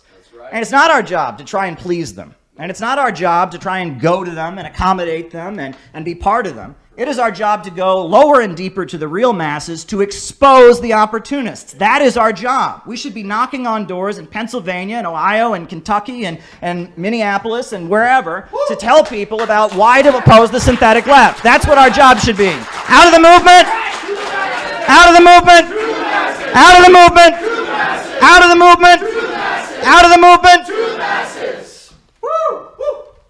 I was on a show with libertarians, Pasta was here earlier, and, they were saying, well, Caleb, we see how corrupt the government of the United States is. Why would you want to expand the government? And I said, I want you to imagine we had a different kind of government.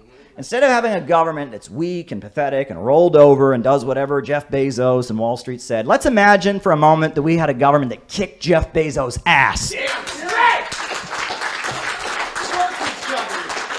Let's imagine a government that fought against the rich and powerful and was strong enough to rejuvenate this country and rebuild it, and was strong enough to say that Russia and China and Iran and Venezuela would be great friends in doing so. They want growth, we want growth, and let's kick the degrowthers out of Washington, D.C. Imagine we had a government like that.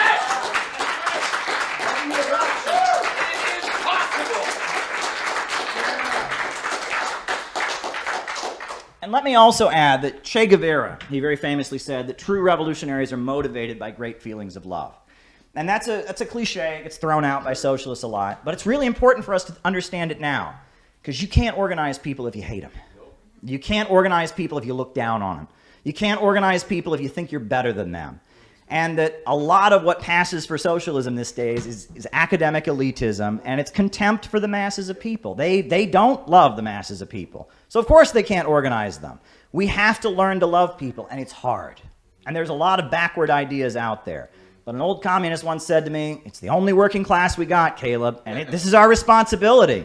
This is our responsibility. We have to do the hard work, and the hard work is not staying safe in our movement safe spaces and accommodating them and compromising our principles in order to appease them. The hard work is going out of the movement to the masses. That's right. AOC, good night. I wanted to like AOC. I'm photographed with AOC. Before she was AOC even, when she had just announced her campaign, I went to a reception and I wanted to like AOC. That's the wrong attitude to have, that we should want to just call out anybody, right? If there's this young woman and she's running for Congress and she believes in socialism, we should have wanted to like her, but you can't like her now because she's pro-imperialist. And she's made that abundantly clear. But we should try, right? We should have the attitude that anyone who comes along in the power structure could be an ally, and we should try to maintain alliances if possible. It's not possible with AOC. I looked at that tweet she made at the Super Bowl. Did people see this? Yeah, so at the Super Bowl, there was a Christian group, and they made an ad. And the ad, it showed Jesus bringing people together, saying, love your enemies. It showed, like, children hugging each other and stuff like that. And it was promoting Jesus. She tweets out, I doubt Jesus would spend $1 million to make fascism look better. Wow. Well, that's reprehensible. No, it'd be one thing if this was an ad opposing abortion or if this was an ad opposing gay marriage. This was just an ad promoting Christian love and brotherhood, and she calls it fascist. That's bigotry, And if there was an ad for Islam and she responded that way, people would call it out. If there was an ad for Judaism and she responded that way, people would call it out. We ought to call that out, and we ought to say to our Christian brothers in the working class, AOC is pushing bigotry against you, and that's not okay.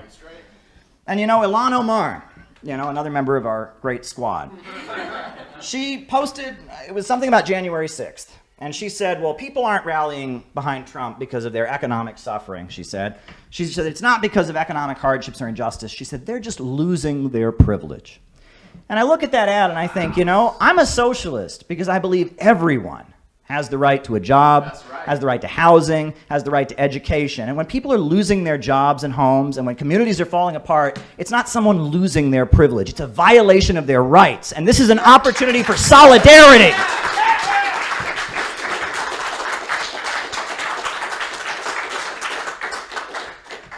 Now, you all are great. I've been talking to you all, and we've had some great speeches here, and You know, I really want to spend my time in this room, but for just a moment, I want to speak to the isolated, lonely, negative, millennial or Zoomer communist who's watching this at home on YouTube. And I'm going to speak directly to them in the camera. You're watching this and you're feeling a lot of negativity. And you're watching this and you're frustrated and you're angry. And your politics are motivated by anger and frustration.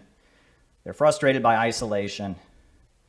And that's understandable in a society like the one we live in, where death is all around you. Death is everywhere in this society. People are dying of opioids. People are killing themselves. We've got the danger of a new world war hanging over our horizon. Death is everywhere. There's a huge effort from social media, from mainstream media, to try and get you to die.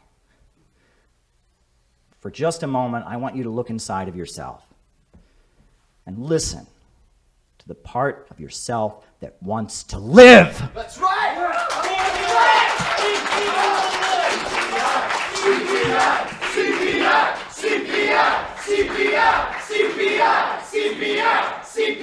If you're going to choose life, you're going to need brothers. You're going to need sisters. You're going to need comrades. You're going to need to learn to rely on people. You're going to need to learn to get along with people. You're going to need to learn to deal with people sometimes letting you down or doing things that disappoint you.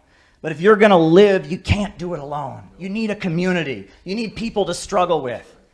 And my whole adult life has been spent in communist organizations, and I can't imagine what life would be without this. But a lot of people say to me, Caleb, you got this great job as a reporter, just, make a YouTube video every so often. No. When it comes to politics, for me, it is all about building an organization. It is all about building a community. That's why we're here. And we're here, and there's many people right now all over this country who are longing for something to believe in. And the ruling class is telling them that there is no truth.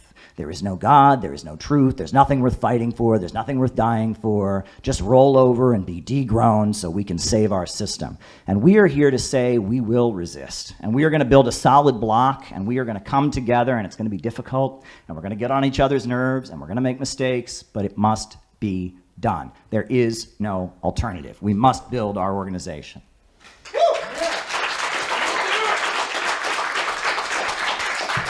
And I just want to point this out.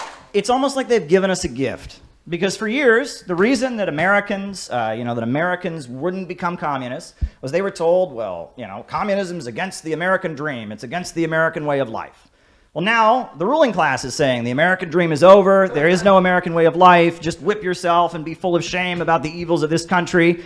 Well, actually, that's an opportunity for us to step up and say, actually, there are things in the history of this country to be proud of. We can be proud of the labor movement. We can be proud of John Brown. We can be proud of Fred Hampton. And we can be proud to be part of the legacy of resistance to the evil empire that has existed here. It's an opportunity for us. They're giving us a gift. In addition to that, for years, Americans have been told, oh, you can't be a communist because communists are atheists, and they don't believe in Christianity. But now the ruling class is saying there is no God, and Christianity is fascism, and anyone who believes in any principle is an agent of fascism trying to brainwash you or control you. So that gives us an opportunity to say, well, we're going to stand up for the belief that there is something worth living for, that it is worth living for the sake of others, it is worth sacrificing for a higher purpose. This is a huge opportunity for us, a huge opportunity for us.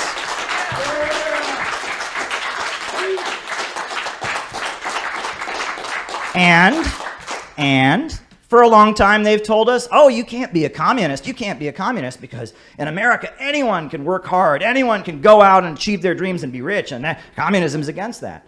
But now, look at the United States. The whole place is falling apart, and their message to us is, oh, we should all be poorer. We should just accept it. We're a cancer on the planet, and we should all be poorer. Well, we can say, if you want the American dream, if you want a better future for your children, if you want the roads paved in your neighborhood, you want jobs and schools and opportunities, you got to be a communist.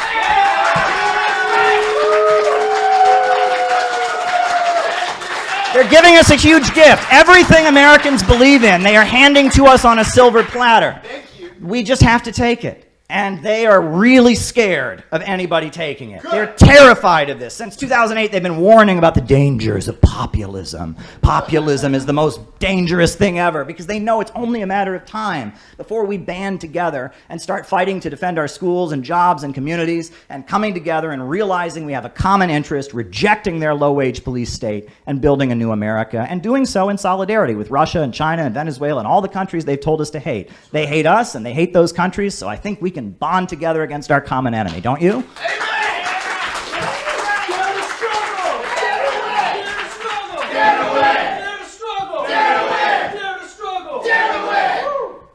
And so I'll just end by emphasizing what I said before, which is that we have to learn to love.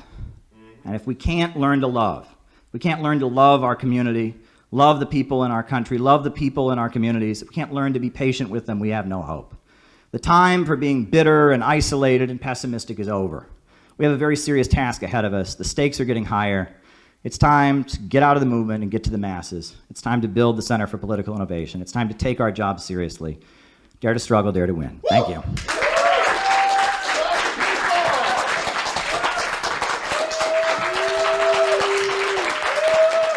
So I'm here at a park in Brooklyn, and like many of you, I am trying my hardest not to think about the political nightmare our country is in. Rising inflation, a war against Iran that never should have happened, two big parties controlled by big monopolies and corporations and the Israel lobby. I'm trying not to think about all of that. Instead, I'm focusing on the positive, which is we're building a movement. And that is happening. The Center for Political Innovation is building a movement of working people that are educating themselves about anti-imperialism, that are organizing and building, and that's the only thing that's going to get us out of this. It's going to take a mass movement.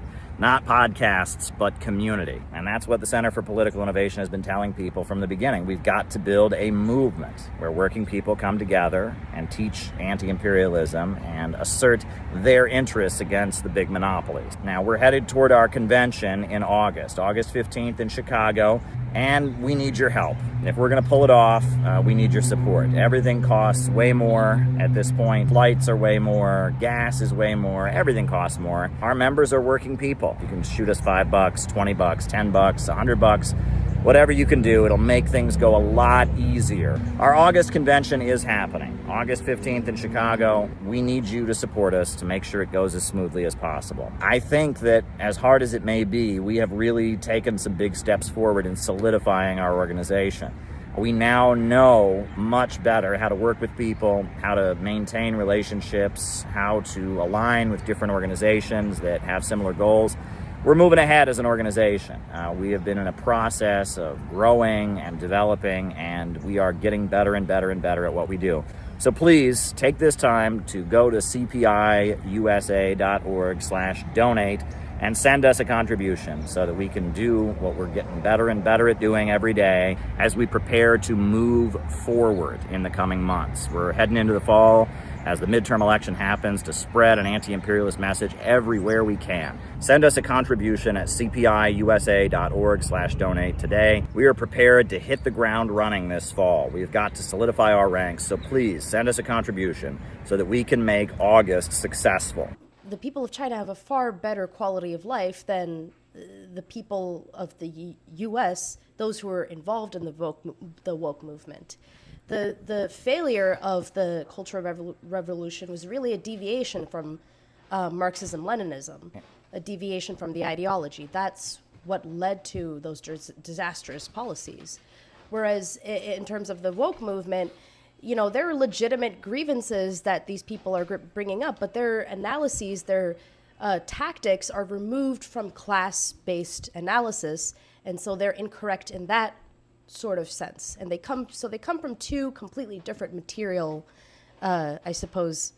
conditions. That's one big ways to distinguish between those two. I think they're not really the same thing. Okay. Anybody else? I was thinking when you were saying about how the white working class isn't able to be won over, didn't Bernie win like every single county in West Virginia? Yes, and that's the thing. This notion that the bulk of the white working class are our enemies. Like, that's just not true. It Right. might have been true in 1970, but it's not true now. And that's how the majority of the so-called left thinks. And it's a mistaken strategy. And I mean, think about if you were in any other country and there was a group of people who were there was a candidate who had run for office who said he was going to end the wars and said he was going to fight the elite. And people were so sympathetic to him that when he lost the election and they believed it was fraudulent, they stormed into the Capitol because they were so angry about it. Even if you thought that movement was completely wrong, wouldn't you want to at least talk to those people? Wouldn't you want to at least engage with them? If you're a serious communist in any other country, you would do that. Yeah, at least care. Yeah. So, the idea that the lessons that have been learned from this period have to be repudiated in a lot of ways. We're in different circumstances completely. The only question that I don't know exactly how to form it, but I'm just interested in your opinion. Like, as someone who was super disappointed, gave all my energy to the Bernie movement, saw things like West Virginia, and then they just crushed it. You know, Obama makes a few phone calls. I think a lot of people felt that disillusionment. But we're such a society where if you're into politics, you're raised to be into electoralism. Mm-hmm. And so how do you think these two parties will go? Will they just collapse on their own accord, or is there any benefit to a third party, or what do you think about that? During the late Cold War years, after the Cultural Revolution in the 1960s, the political setup in the United States was the Republicans were the main party, and the Democrats were kind of the loyal opposition, right? People who really believed in the American system, really believed in American wars were Republicans, and those who were slightly critical were Democrats. That is flipping. And now it is the Democrats that are becoming the main party, and people that are slightly critical or in opposition are becoming Republicans. And I think what's going to happen, and that's why I think Alexander Dugin and Russian thinkers are so important, is that we're starting to see that the Democrats are turning into just the party of the establishment. Whereas the Republicans are becoming the party of opponents of the establishment. And I think there's increasingly going to be an element of left and right and populist ideas in the Republican Party. And I think the Republican Party is going to start becoming a catch-all of people that are opposed to the establishment. People that oppose what the FBI is doing, people oppose the wars, and maybe they do it in a socialist way or a libertarian way or a racist way or whatever, right? It's going to become what the Democrats were during the late Cold War is becoming what the Republicans are becoming now. And I think it's going to be a very strange process, and I think a lot of it is generational, right? And I think also the Republican Party is going to become less and less capitalist. And I hate to say that, and that doesn't make any sense. But if you look at it now, even with Trump supporters, you can start to hear, and you watch Tucker Carlson, they're starting to say things that don't match the free market ideology. If you describe what we believe but just don't say the trigger word, they agree with you almost the entire way. Yeah, so there you go. Call it whatever you want. Yeah. I have a question to that, and that is, yeah, it's certainly not in the Democrat Party. They've just totally abandoned the people. But I don't know if I have the same faith in the Republican Party as you do, given that they're just saturated with rhinos. How can it possibly happen from Trump on way to every single one of them? The leadership is not really there for the actual vast body of people. Well, the Democrats were never really an opposition party either. True. They were phony, and the Republicans are becoming the new phony opposition party. But that's so basically what I'm my saying. question then is, to what extent do you think there is the possibility of a true third party? Or multiple parties beyond the uniparty of the duopoly? I think if it happens, it has to happen for real. It can't happen because we think of it and go out and do it. It has to be a breakdown within one of the major parties. There would have to be one, the Republican Party was a third party when it started. And it was because the Whig Party that existed before, there were people in it that were really, really opposed to slavery and thought slavery was the issue. And there were other people in the Whig Party that didn't want to fight over slavery. So it became to the point the Whig Party couldn't stay together because there were people like Abraham Lincoln and others who were just they wanted slavery to be the issue. And the Whig Party split, and the majority of the Whig Party became the Republican Party. And if there's going to be a third party in America, it'll be one of the major parties splitting. Yeah. That's what it would really come down to. I'm really excited with the thing you sent me about Colonel McGregor. Yeah. I think it would be somebody like that because I could see him peeling off tons of Republicans, the majority of the military. That's exciting. I mean, if they're willing to work with us, that would be... So this is William Hinton, an American journalist who was living in China. At the height of the Cultural Revolution, at the Gang of Four, he gave an interview to the Guardian newspaper explaining the views of what China believed at the time. So, the U.S. Guardian, he gave an interview explaining their views at the time. So, There's U.S. Guardian? Yeah, it was like a communist daily newspaper called the National Guardian. Yeah, No yeah. longer functioning. Yeah, It ended in 1990. The anarchists took it over from a Maoist group and destroyed it. Yep. Oh, fuck the anarchists. Wait, did I? Okay, yeah. Go ahead. Wait, Tyler, blue's good, right? Blue? That's good? Yeah. Okay, you got green for a second. Yeah, anyway, let me repeat that. Fuck the anarchists. Anyway. So, William Hinton, The Guardian, 1976. We asked about war. Can a third world war be prevented? The thinking in China is that short of revolution in the US and the USSR, a third world war was inevitable.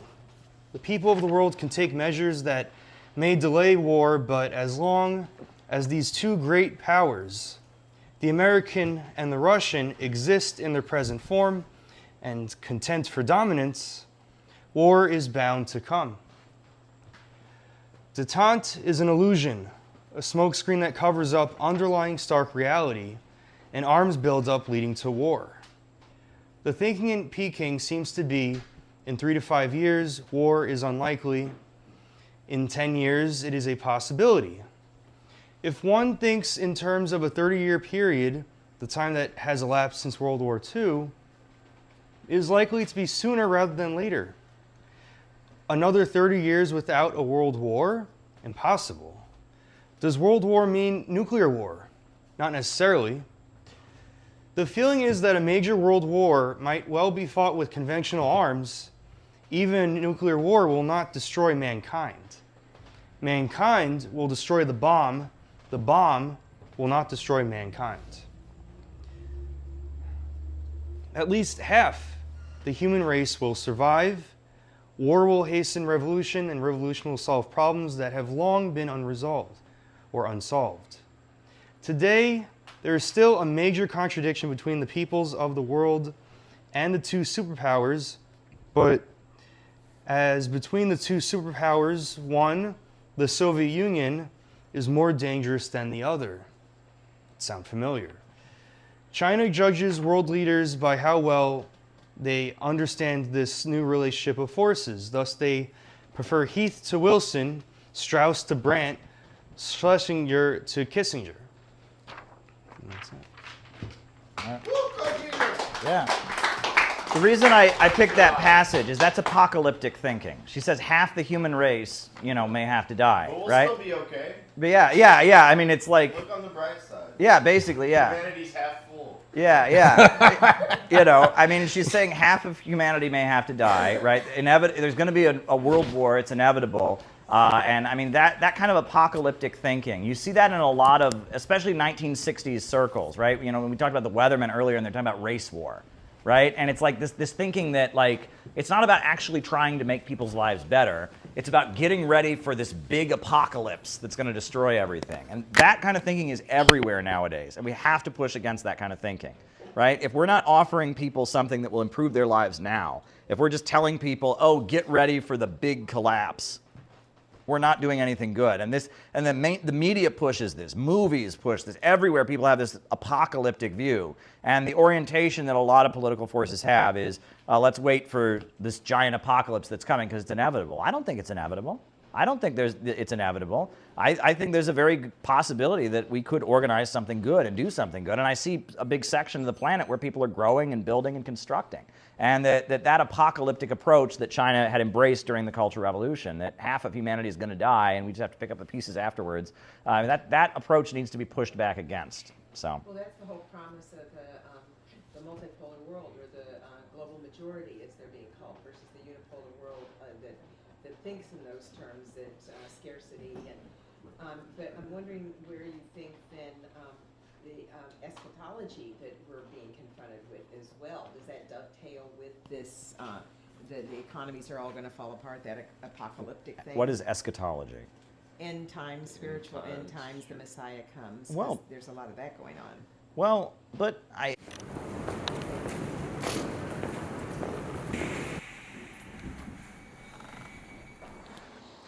Well, I'm an American, and I love my country. I'm a Christian, and I try to live according to the teachings of Jesus Christ. But if you look at the way our government is operating right now, it's not in the interest of the American people. They're working to protect an international financial system.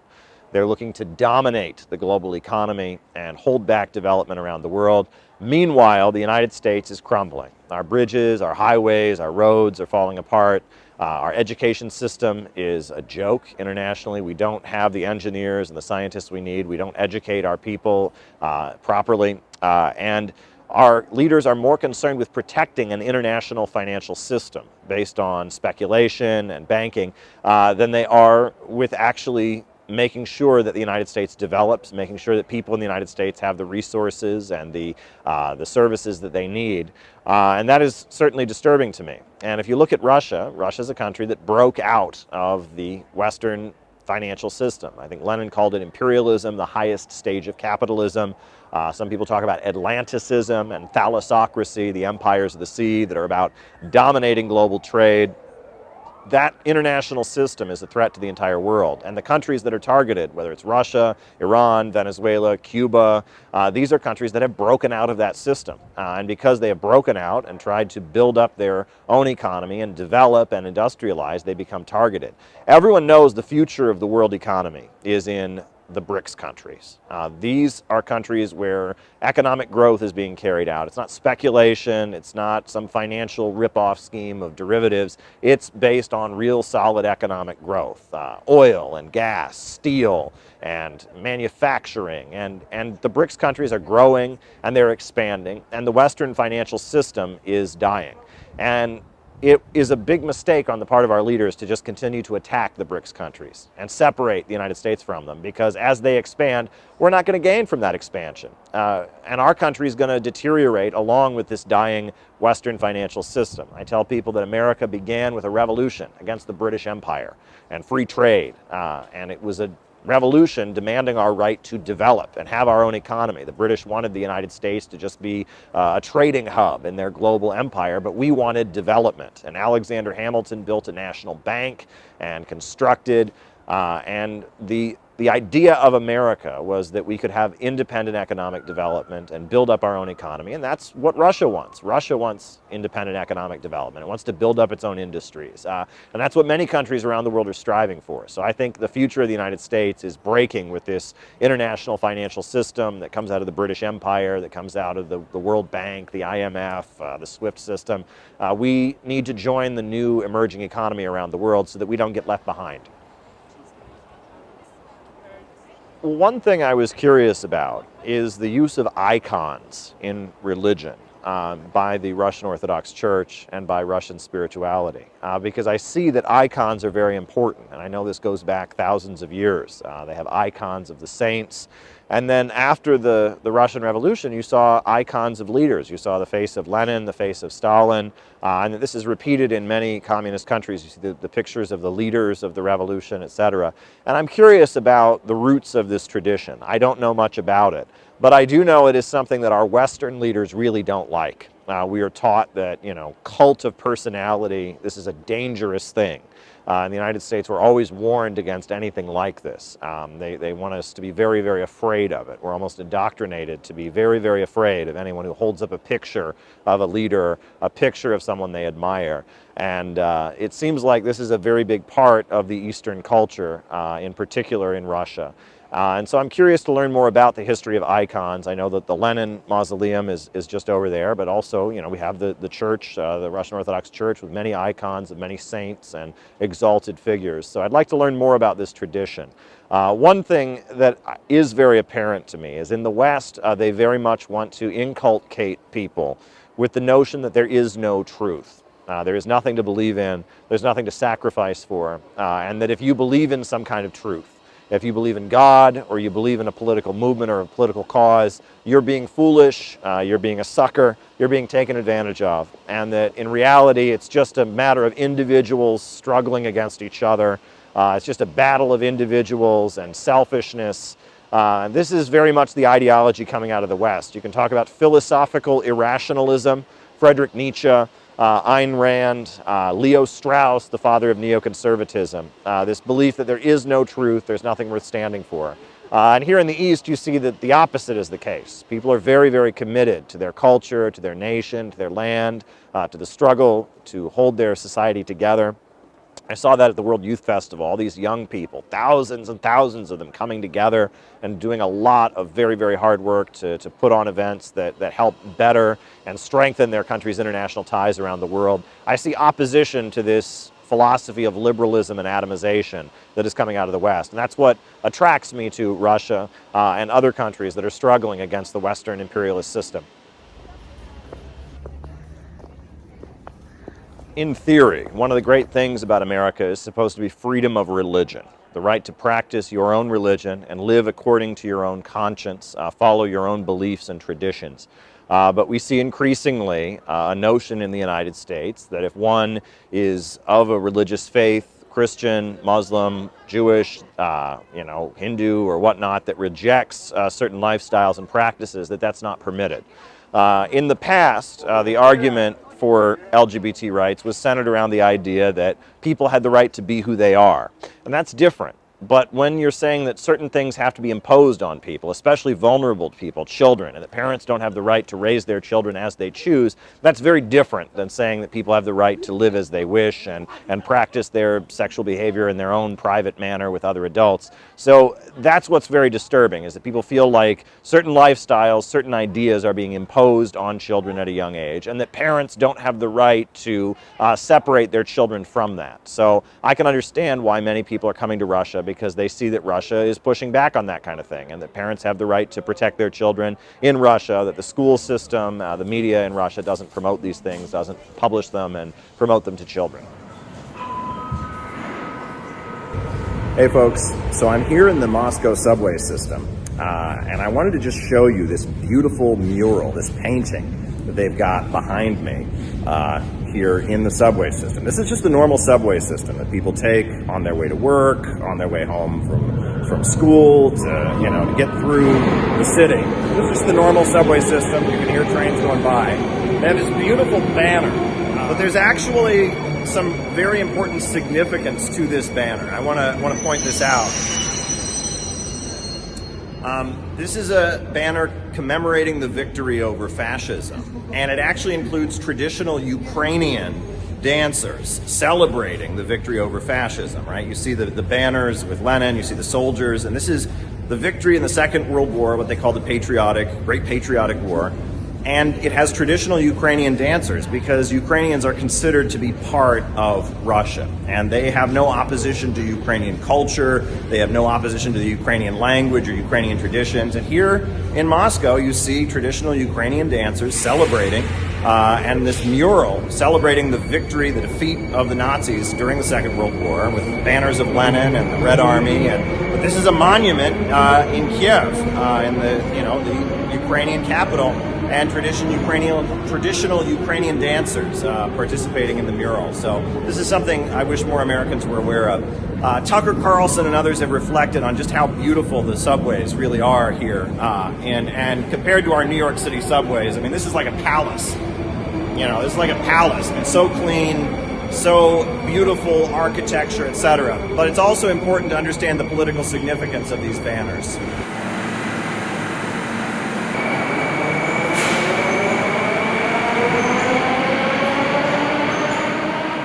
So all around me here in the Moscow subways, you see these statues of working people, right? Of soldiers, of construction workers, all around me, right? And that's one of the beautiful things about social realism or socialist realism, is it makes ordinary people into heroes, right? This is a sailor over here, right? This is a guy with a disc in his hand. I think he's a machinist, right? And it makes ordinary people who do the work of the world, it makes them into heroes, and it kind of beautifies and celebrates just kind of the glory of ordinary people. I'll show you another one here. This guy's got a disc. And apparently all of these statues are actually based on real individuals. But the reason this is important, right? This is a woman, feeding a chicken, right? A woman feeding a chicken. The reason this is important is because this kind of art, social realism or socialist realism, this was not only the art that was popular in the Soviet Union, It was also popular in the United States when President Roosevelt hired millions of unemployed workers to build hospitals and schools and post offices and libraries across America. They put social realist paintings and social realist murals and statues in these new buildings that were being built in the United States. And it was in the 1950s that the Central Intelligence Agency of the United States, the CIA, decided that they didn't like this kind of art. They decided this kind of art was fascist, this kind of art was dangerous propaganda. So the CIA began funding modern art or abstract art. And because they wanted to counter this kind of beautiful art that glorifies and celebrates ordinary people, the CIA started funding the work of Jackson Pollock, who just kind of throws paint on a canvas, splattering paint, or art that is just abstract shapes, because they're threatened by the power of social realism. And it was the left, the socialists and revolutionaries that promoted social realism, but it's because of CIA meddling and the Congress for Cultural Freedom program of American intelligence, now the left no longer celebrates this kind of beauty. Now the left, glorifies, splattering paint on a canvas, modern art, degeneracy, these kinds of things. But that was a conscious manipulation by American intelligence. It's really wild to think that American intelligence agencies are funding art projects and funding music, but they did. They didn't like this kind of beauty. They wanted to steal it from us.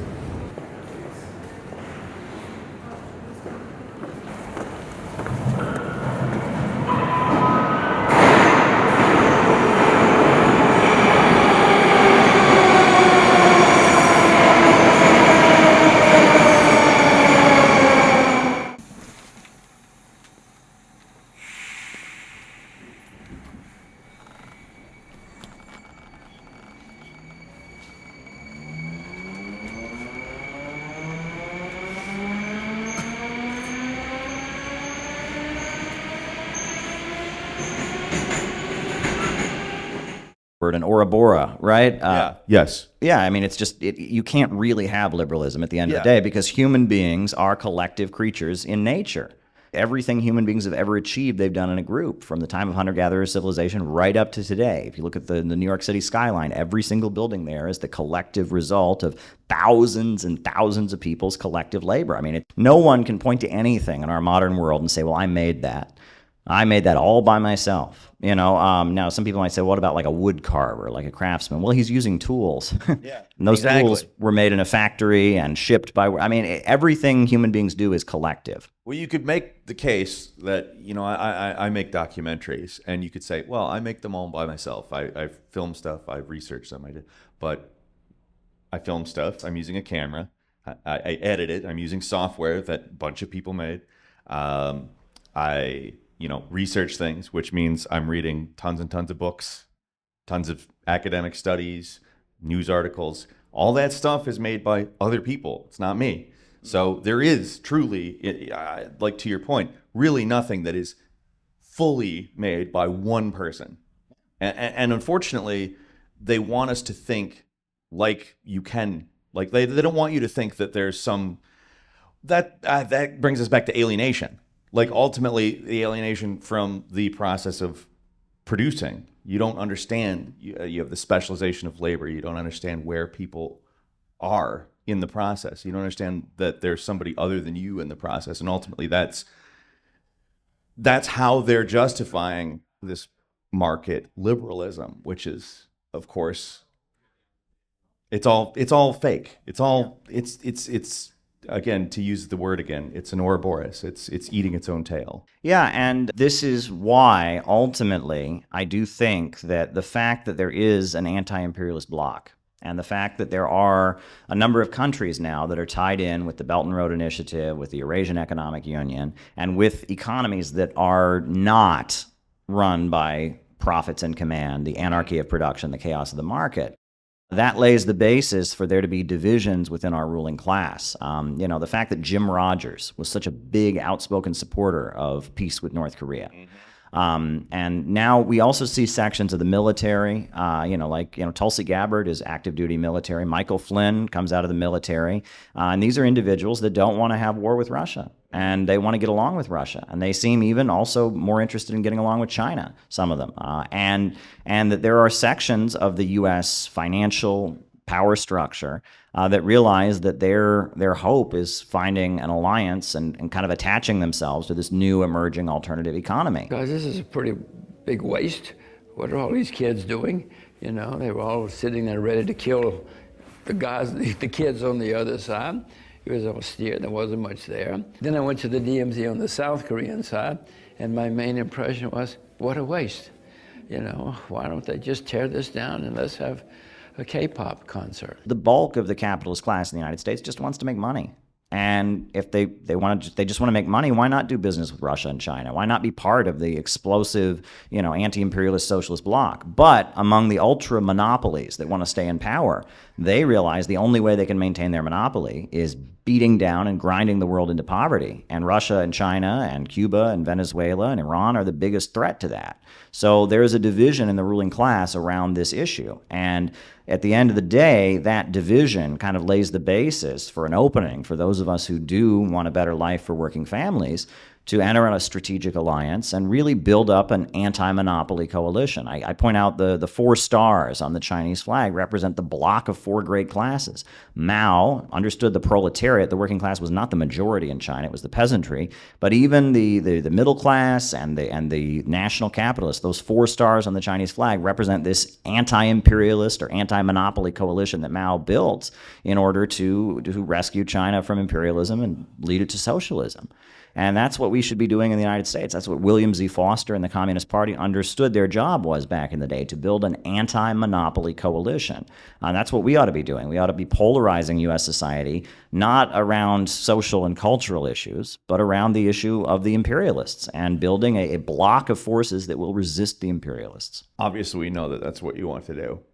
That is, it's a very general idea, though. What can an individual who is watching this do to move towards that, in whether it's in a very small scale or something they can join that brings us to that on a larger scale? Well, there is a very important small but growing layer in U.S. politics. The Rage Against the War Machine rally that happened February 19th had a diverse number of speakers. Jimmy Dore spoke, Nick Brana of the People's Party, Max Blumenthal, Tara Reid. This was a diverse coalition that's kind of centered around opposing not just the wars that they wage around the world, but also the low-wage police state they're trying to set up at home. And that is the section of U.S. society. That is the political current that I think we should be pouring all of our energy into. And a lot of it is a break with the left. A lot of it comes out of libertarianism. But ultimately, it's saying we're not going to accept your low-wage police state, and we're not going to accept your march toward World War III.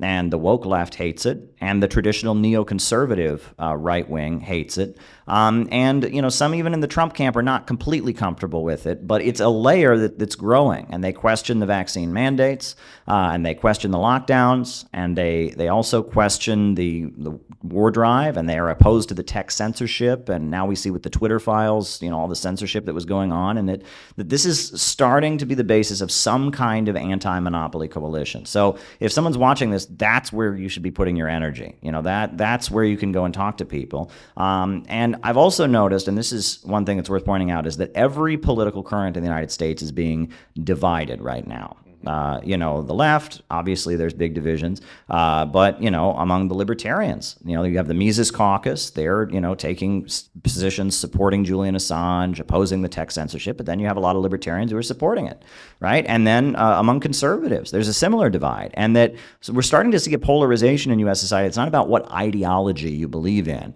but rather what you advocate in the here and now. And anyone can say they're anything. Anyone can say they believe in any ideology, but it's what positions do you take on the actual issues? And that's where the polarization increasingly is. What positions do you take on the actual issues? Are you for Julian Assange or are you against him? Are you for the tech censorship or are you against it? Are you for sending weapons to Ukraine or are you against it?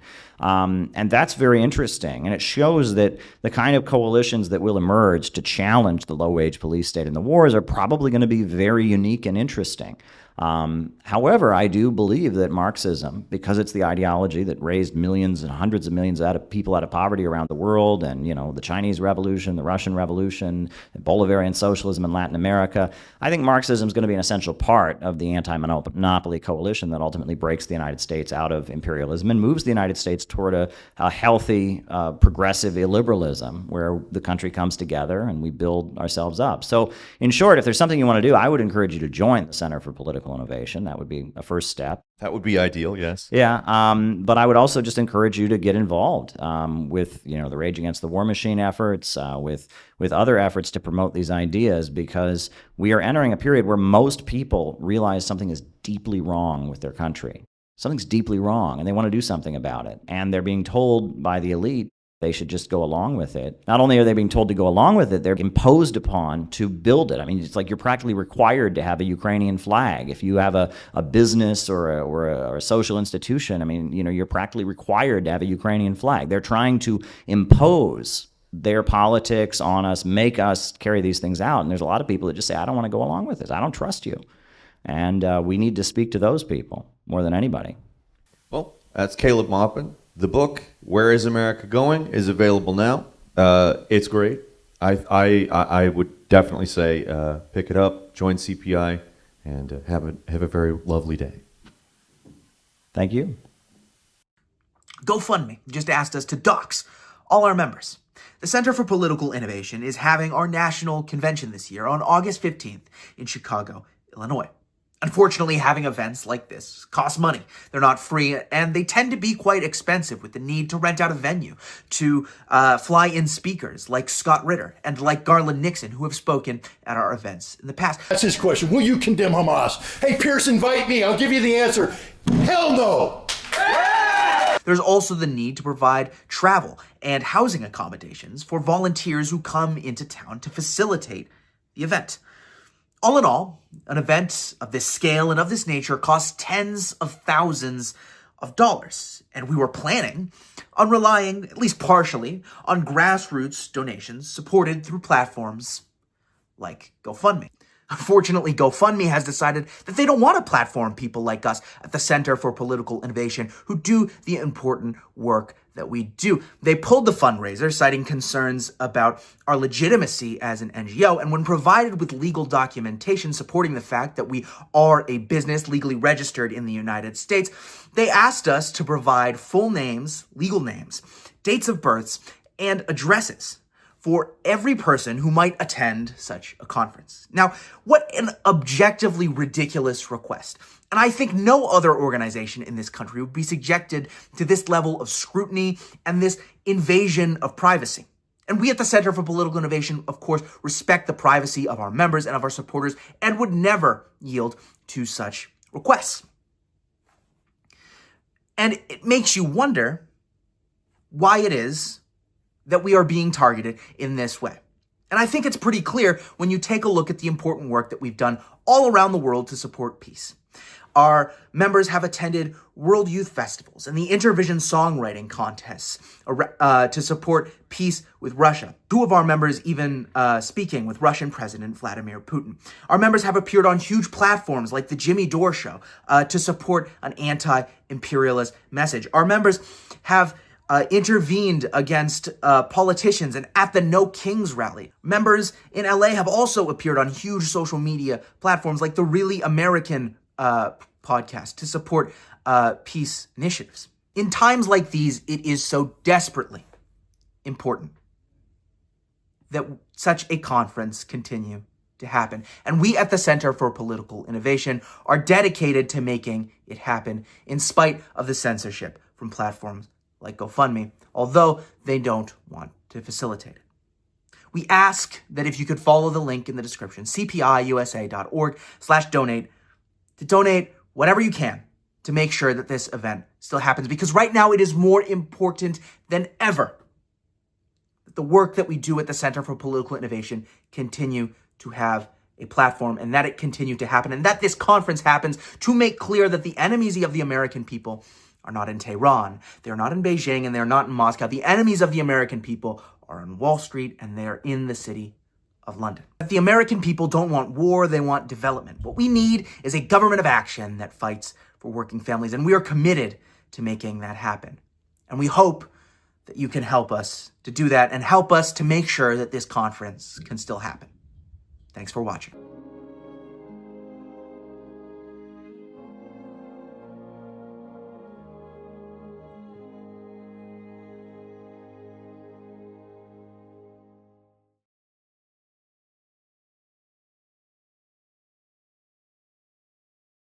Why you decided to write a book and to stand up against rewriting or attempts to rewrite the history?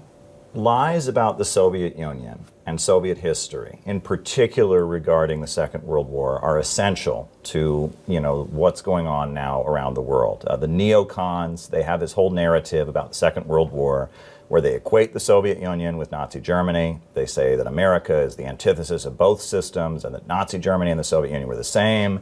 And that's a big part of the mythology that is used to justify all the wars that are happening around the world. And it's just a whole pack of lies. My whole life I was told that the Soviet Union never accomplished anything. They were just poor and starving the entire time because communism just doesn't work. It just naturally doesn't work. And I accepted that to be the truth, but I got vaguely interested in socialism or whatever as a young person. So I remember I went to the library and I got a copy of one of Leon Trotsky's book, Revolution Betrayed. And the first chapter of that book, I figured, Trotsky, Stalin killed him, right? So chapter 1 of his book, Revolution Betrayed, was what has been achieved. And it was all economic statistics and about how much the Soviet Union had multiplied electrification, about how much, they were producing in terms of steel and raising people up out of poverty. And I thought, well, this can't be true because everybody knows that communism just doesn't work. They were all just starving the whole time. And so I went and checked those statistics. And I got the old encyclopedia that they had at the library, and I was checking, and I saw the Soviet Union had massive industrial success. I mean, so many people. I mean, went from being an impoverished country to a modern industrial society in a very short time. And I thought, I've been lied to. And so much of the American mythology and the justification of military interventions around the world is based on this mythology about Soviet history. This idea that somehow the Soviet Union and Nazi Germany were on the same side in World War II, which is like, how can anyone think something so absurd? I mean, the Soviet Union gave more lives than anyone to defeat Hitler. And just so much of the mythology is part of what leads Americans to support wars, what U.S. leaders use to justify wars around the world. That's why we have to just take it on head on. We just have to counter it. And that's why I've been so interested in all of this.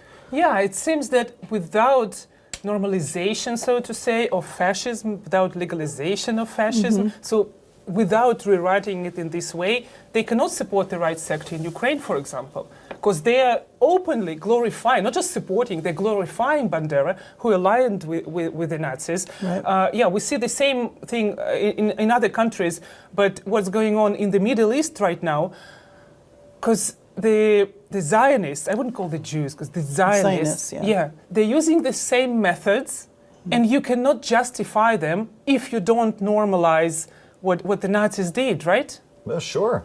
And I mean, the way that they have kind of covered up and just, tried to justify support for fascist sympathizing forces that take the opposite side in the Second World War, is they have this narrative, well, the Soviets were just as bad or the Soviets were somehow worse. Dr. Timothy Snyder of Yale, I take him on in the book quite a bit. I mean, he's made his career with this historical revisionism. Bloodlands, eh? Yeah, just this historical revisionism, trying to equate the Soviet Union with Nazi Germany, when from 1935, August 2nd, 1935, you had the Communist International, they had their 7th World Congress, and they announced we have to build a global movement against fascism. And all over the world, people that were inspired by the Communist International were opposing Hitler and opposing the Nazis. You had the Battle of Cable Street in London, where the workers went out and battled against Oswald Mosley, the Nazi sympathizer in Britain. You had volunteers going to Spain to defend the Spanish Republic, the Abraham Lincoln Brigade from America, and others going to fight Nazis and fascist sympathizers in Spain. And when the Nazis had a rally in Madison Square Garden in New York City, you had thousands of communists that came to counter it. All over the world, the communists were building an anti-fascist movement. And in fact, during the McCarthy period that came after the Second World War, they had different categories of potential communists and subversives. You know, you had a communist, you had what was called a fellow traveler, which maybe you weren't in the party, but you were too close or too friendly. One of the categories they had for a subversive in America was what they called a premature anti-fascist. You know, you were anti-fascist, but too soon, so you might be a communist. Wow. Yeah. One of the things I noted, too, and we've discussed this actually, was how there's a myth in the United States about the Soviet Union taking over Eastern Europe, right? And that myth still perpetuates today in this time. And, you know, I agree with you, Caleb, because I grew up in the United States and was educated there. I grew up with propaganda. I'm older than you, but it was very strong propaganda about World War II. America was the hero. America saved the world from the Nazis. 27 million people in the Soviet Union were not even mentioned. So it was in college where I got my Great Awakening, and from my parents, actually, who were well-read, who kind of let me know, what you're learning isn't quite the truth.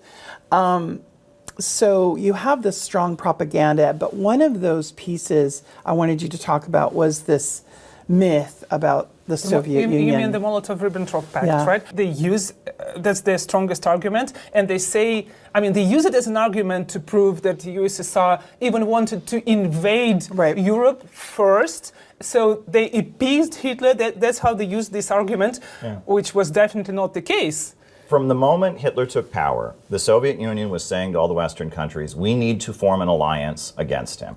And the Western countries rebuffed them. And for year after year, they mobilized the anti-fascist Popular Front movement. You know, in America, that meant supporting Roosevelt against fascism and labor unions and all of this. And after year of trying to build this global anti-fascist alliance, which the Western countries weren't interested in, they made a non-aggression pact in 1939, which is basically they drew a line down Europe, and the understanding was the Nazis don't go on this side of it, and the Soviets don't go on this side. And that's all it was. And when the Nazis invaded Poland, right, the government in Poland collapsed and went into exile in Britain. And the government in Poland never declared war on the Soviet Union. We're always told it was a joint invasion of Poland. It wasn't, because if it had been a joint invasion, the government in exile of Poland would have declared war against the Soviet Union, which they never did. The government in Poland was overthrown by the Nazis. They went into exile, and then the Soviet Union brought its troops right up to that line, saying, you won't go any further. And there was a handshake, you know, an understanding, like, we have this pact, this agreement, which the Nazis eventually broke, which they knew they would eventually break, and that Anna Louise Strong, a writer that I quote, she called it the pact that blocked Hitler. It was to buy time, and it was because of the failure of the Western countries to really sufficiently oppose the Nazis, and that they were trying to build a global anti-fascist movement, and they temporarily bought time and were able to prepare for what they knew was inevitable. I mean, you watch Soviet films from the 1930s, they knew there would be a German invasion. It was almost inevitable that when the Western economies started to collapse with the Great Depression, they would start to mobilize an attack against the Soviet Union. It was coming. They were preparing for it, and that's why they had the 5-year plans to mobilize and build up the country to prepare for that invasion. At high speed, Yeah, the idea that there was any kind of sympathy or alliance, that's just not the truth. I mean, the 1939 pact was a necessary move that was very strategic. Russians are very good at chess, and I think it was a brilliant chess move. So I'm here at a park in Brooklyn, and like many of you, I am trying my hardest not to think about the political nightmare our country is in. Rising inflation, a war against Iran that never should have happened, 2 big parties controlled by big monopolies and corporations and the Israel lobby. I'm trying not to think about all of that. Instead, I'm focusing on the positive, which is we're building a movement. And that is happening. The Center for Political Innovation is building a movement of working people that are educating themselves about anti-imperialism, that are organizing and building, and that's the only thing that's going to get us out of this. It's going to take a mass movement.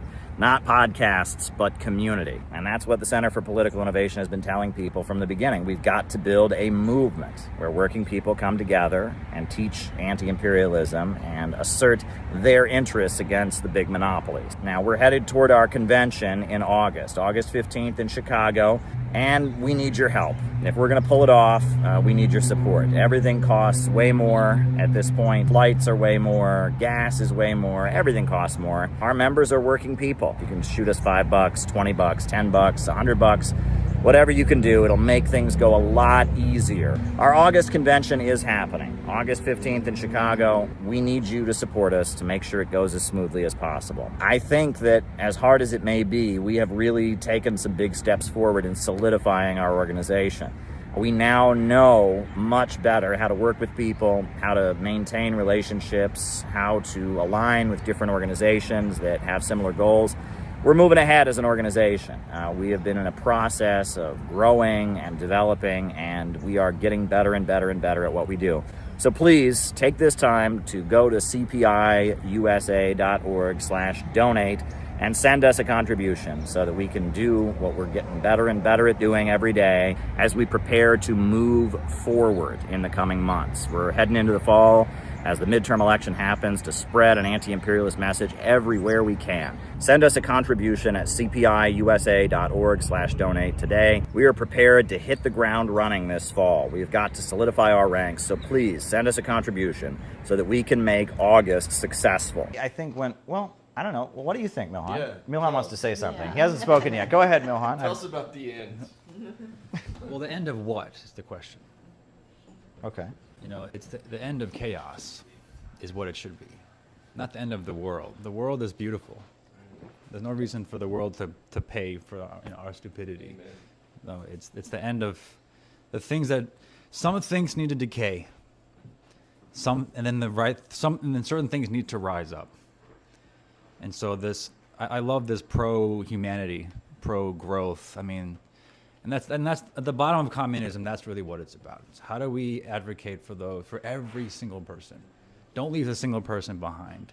So there's a cry for that perfect society, but there are certain things that have to happen, like Caleb mentioned. Like,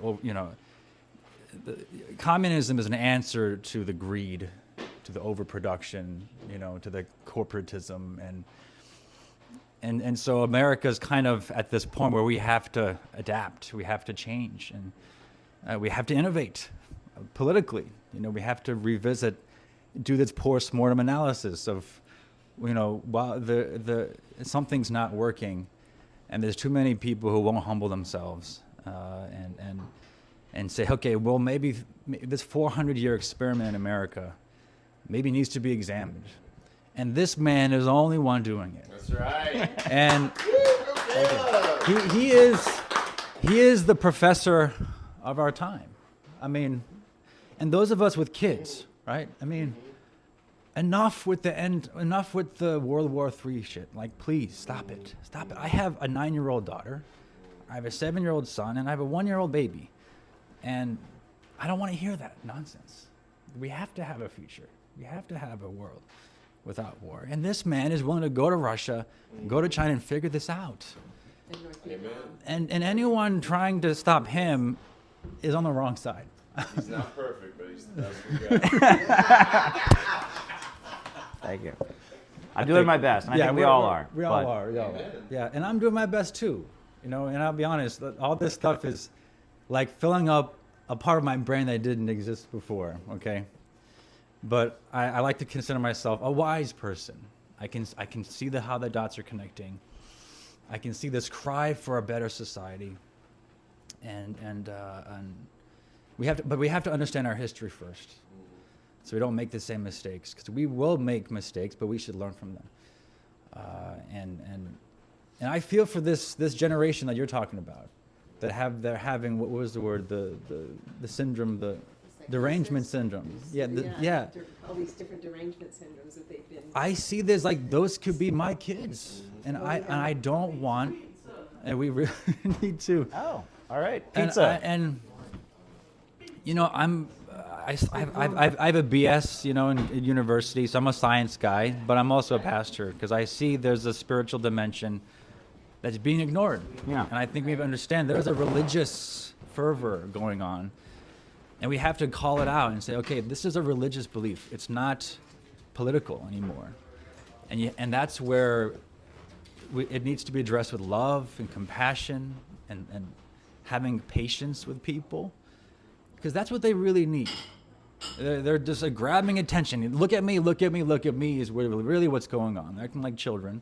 So one of the adults going to come in the room, parse this out and say, look, you're attacking, I don't know what, you know, like you put up some people up here with some very unexplainable life, because there's a spiritual dimension going on. A lot of things don't make sense, and people don't have reason anymore.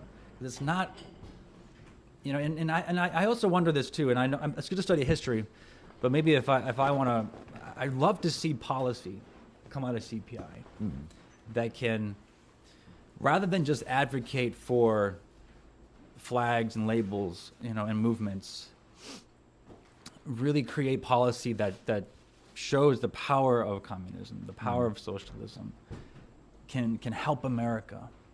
And I love for America to give credit to China, give credit to Russia for things that they've been able to get right that we are not getting right. I would love to see more of that, even on the CPI. But yeah, anyway. Might part of it have to do with, to use these terms, branding and marketing, because communism has had such a bad rap and people can't wrap their heads around it. They're like this with it, and maybe, well, you have mentioned the possibility of not using those terms because they have been warped and weaponized and corrupted, and a lot of people just go like this. So, because everything that's being said right here is exactly where we need to go. But I don't think communism in most people's minds at all connects with this, even though we're getting it. But so maybe a rebrand is in order.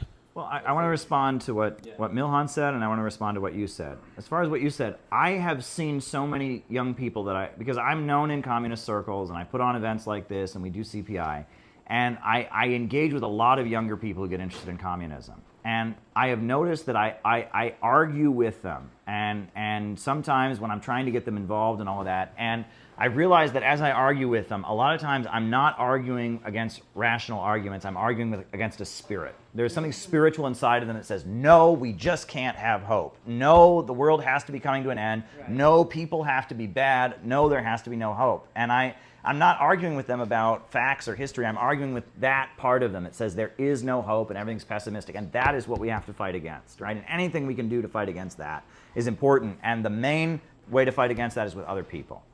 We need other people. You got to get off your phone, and you have to be in a room like we are right now, right? And that is urgent. You can't fight against that alone on your phone. You have to fight against that in another room with other people. That's what I honor about you. This is really ecumenical, incredibly multi-diverse. So that's my response to what Milhan is saying. There is a deep spiritual problem, and other people are the answer. And now, as far as what you're saying about rebranding, I agree with you. And I will say what I said the other night, which is I used to tell people I was a communist, and they would go, oh my gosh, how can you be that? And then I could explain to them, oh, well, I want the banks and the factories and the major industries to work for the people. But now if I tell people I'm a communist, they go, oh, I know what you are. And they assume I have pink hair and that I'm obsessed with the trans thing and I want to murder all Trump supporters. And I'm not that. So I can't tell people I'm that anymore because they immediately think I'm something that I'm not. Right? And those people don't particularly like me, and they've made that clear to me when I've been going to cover their Palestine rallies. You know, so that's when we talk about the city building tendency, right? Right? You know, that's kind of, we're talking about something different. And also, we have to admit that part of that ugly that we see, it's not communism, it's a distortion of communism, but it has roots in some of the very negative aspects of our movement. The Cultural Revolution really happened. Trotskyism. I would argue that Trotskyism took the bad. You know, Stalin, in order to build up Russia, he was trying to break with it. But Trotskyism took the bad part and kind of more purified it. And then American intelligence and the CIA really amplified it. And woke is the worst elements of communism taken and blown up into something very bad. And the communist world has learned from the Cold War, and they've improved and they've adjusted and they've taken the good. And if you talk to them, they've built something different, right? And that's kind of how I see things. So when we call ourselves the city building tendency, I tell people Marxism-Leninism is very much the foundation of what I believe. You know, that capitalism has this built-in problem of overproduction that holds back human growth. That imperialism, the highest stage of capitalism, is preventing development around the world. We need a multipolar world. You know, that's the foundation. But I think we should learn from all different anti-imperialist movements, and I think the goal of a world where Russia and China and the United States can can exist as equals, right, and cooperate with each other and focus on raising and eradicating poverty and moving toward that world of vast abundance where people can live in peace with each other. That needs to be the focus. Take Yeah. the best of both and leave the rock behind. Well, Exactly. Let it die, and then the right things, the good things come up. I don't think Yeah. you have to lead with communism, but it's like dishonest to pretend Yeah. we're not informed by You it. give you know? credit. You give credit to where it's due. Absolutely. But At a strategic time. Yeah. but you don't lead. Yeah, I think it's and like policy. It's like- What Milhan said about policy is really, because if you put forward a policy, you're saying, I want to do this to improve your life. You're not saying, I want to have a revolution and overturn your society. And that's what, in actual revolutionaries, they talk about what they call a transitional program. In Russia, it was peace, land, and bread. I think in China, it was land to the tiller. We're going to give people their own land. Putting forward something that people can actually see happening. And then give credit to Yeah. where it comes from. Yeah. Give China, Russia, wherever the idea came from, or communism. Yeah, absolutely. Go ahead. So, when someone asks me, Nate, do you think we need to rebrand? I would say no. We need to take the word back. We need to recruit people and build a movement so where people can see that we are the real communists and the fake, phony left, they're not the real communists. That's what I think we need to. We need to not the solution is to not rebrand. We need to say, we are communists, but we are the real communists. Do we have the strength to do that, though? We Well, can't. use your Yeah. advertising budget. Yeah. Can we pick up on that after we? Yes, let's eat. Yeah. We're 10 minutes into pizza eating. All right, let's do it.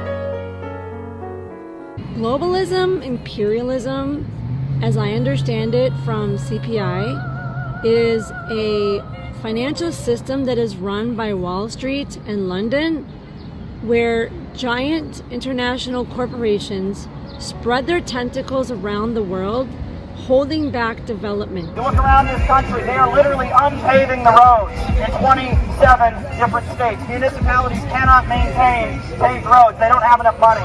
They're unpaving roads all across America. Our life expectancy has gone down by 2 years. Is Iran the one doing this to us? No! This is being done by big corporations, vultures, bankers that are looting the public budget to serve an international system. How I define globalism/imperialism is the growth while the private banks and private corporation grows and scams the regular working person in America. And is modern time colonialism. Globalists, elite, oligarchs, corporatists, the deep state. I mean, it's all that same class of people that are at the top, and they want to stay at the top.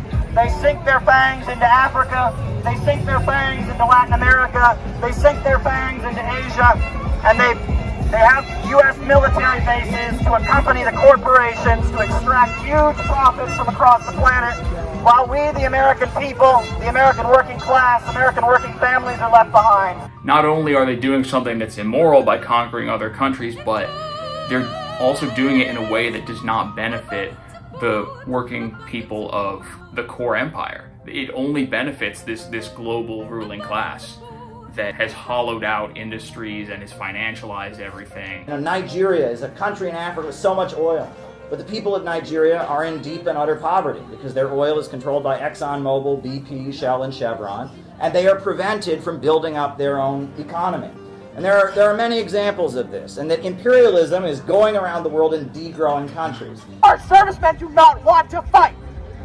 On the aircraft carriers that they have parked outside of Iran, you have thousands of American servicemen intentionally clogging the toilets and trying to flood the aircraft carrier because they know that the Iranian people are not their enemy. And the countries that have broken free from that system, like Burkina Faso, where they are creating food sovereignty and economic independence, get demonized as juntas and authoritarian. Iran is not the enemy, folks. Israel's the enemy. The Zionists are the enemy. Epstein elitists are the enemy. Their system is more destructive than productive. I really appreciate the Center for Political Innovation because we are a family. We understand that we have to encourage each other and that to stay on the revolutionary road, we also need to work on personal development.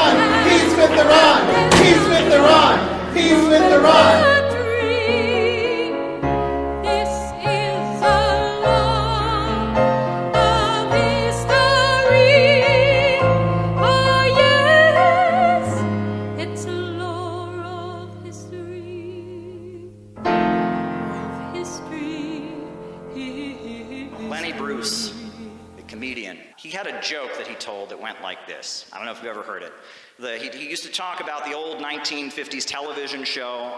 It's The Lone Ranger. You know, the Lone Ranger, he wore a mask, he was a white dude, and then he had a Native American sidekick named Tonto.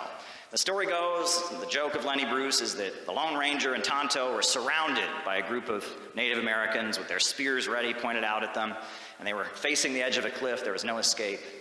And so the Lone Ranger turned to Tonto and said, "Tonto, what are we going to do?" And Tonto said, "What do you mean we, white man?" Well, you think about that joke, I think that's what's ahead for the U.S. ruling class. Because they're looking at China rising up, and they're looking at Russia rising up, and they're looking at Venezuela and Iran, and they're turning to the American working class, and they're saying, "American working class." I think Joe Biden's saying, "American working class, what are we going to do?" And the American working class is saying, "What do you mean we, Joe Biden? What do you mean we?"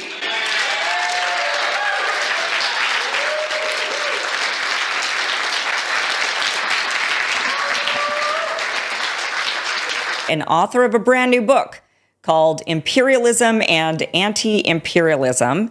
And when I first started flipping through this book, what struck me wasn't necessarily that I agreed with everything in it. In fact, there's plenty of things here that I think people are going to want to challenge. But what I found interesting is that Caleb is trying to answer some really big questions that a lot of us have been wrestling with lately. And what makes the book interesting is that it's not just a collection of Caleb's thoughts on world events. Much of it is drawn from his own experiences over the years, covering international politics, organizing anti-war movements, traveling abroad, questioning U.S. government officials, speaking in countries like Iran, interacting with world leaders, including Vladimir Putin, and even having one of his articles republished in North Korea's state newspaper. Through those experiences, Caleb explores some of the biggest geopolitical questions of our time, from China and Russia to Ukraine, NATO, energy markets, sanctions, and the shifting balance of power in an increasingly multipolar world. And whether you agree with his conclusions or not, he has a very different framework for understanding what's happening in the world right now than what we hear on CNN, Fox News, or most of the mainstream press. You know, an argument against Trotskyism is that it seems like it's particularly susceptible to pro-imperialist psyops.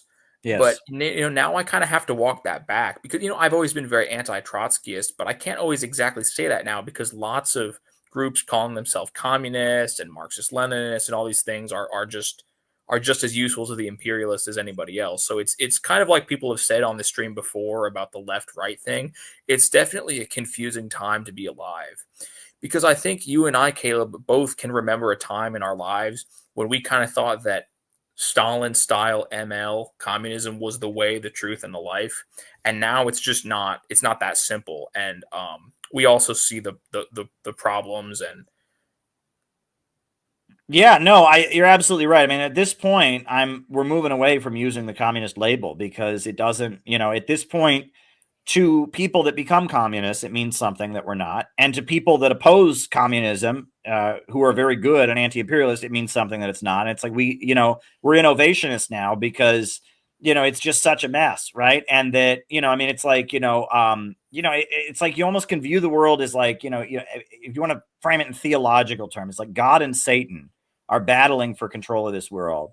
And that like God will have an idea and then Satan will be like, oh, well, I'm going to do my version of it. Right. And then Satan will have an idea and God will be like, oh, okay, well, I'm going to do my version of it. You know what I mean? And that then there's a copy of the copy. Right. And then there's a response to the response. And it's like almost like everything that happens. And this is how there's like a weird duality in politics where it's like everything that happens, there's a version of it on the other side. I've noticed. Yeah, it's a hall of mirrors. There has to be a decoy of everything. Right, and that really, I'm at the point where are people pro-growth? Are they anti-growth? That is big.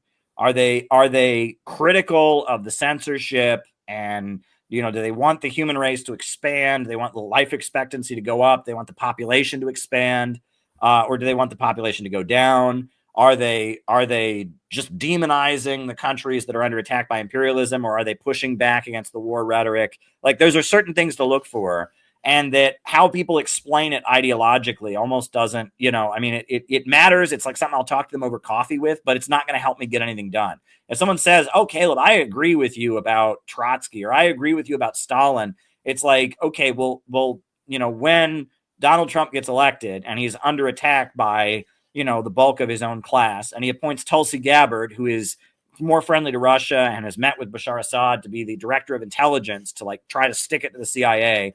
Are you going to help me be in the streets to kind of mobilize some intervention there or not? Right. And what you think about Stalin really, it doesn't really answer that question. Yeah. I love what John McCarthy said, one of our CPI members, for anybody new watching.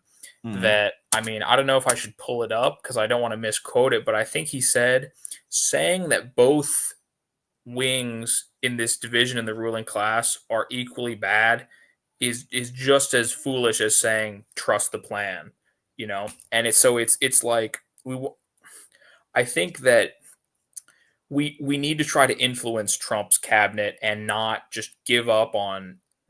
Go to this ultra leftist thing of like both sides are capitalist Zionists. That's like a kindergarten level analysis of what's going on. Right, it is, and it's like we have the opportunity, and it's like it's about the balance of forces, right? If a lot of the people supporting Tulsi Gabbard were anti-Israel, there's a good chance that Tulsi Gabbard would be much more open to that perspective. You know what I mean? Yeah, as I've said, I mean, the fact that Tulsi Gabbard was persuaded on Korea and on Syria, it's like, why not Palestine? It might be harder, but I don't think it's impossible. I mean, what choice do we have but to try to convince people that we don't need a nuclear war and so forth?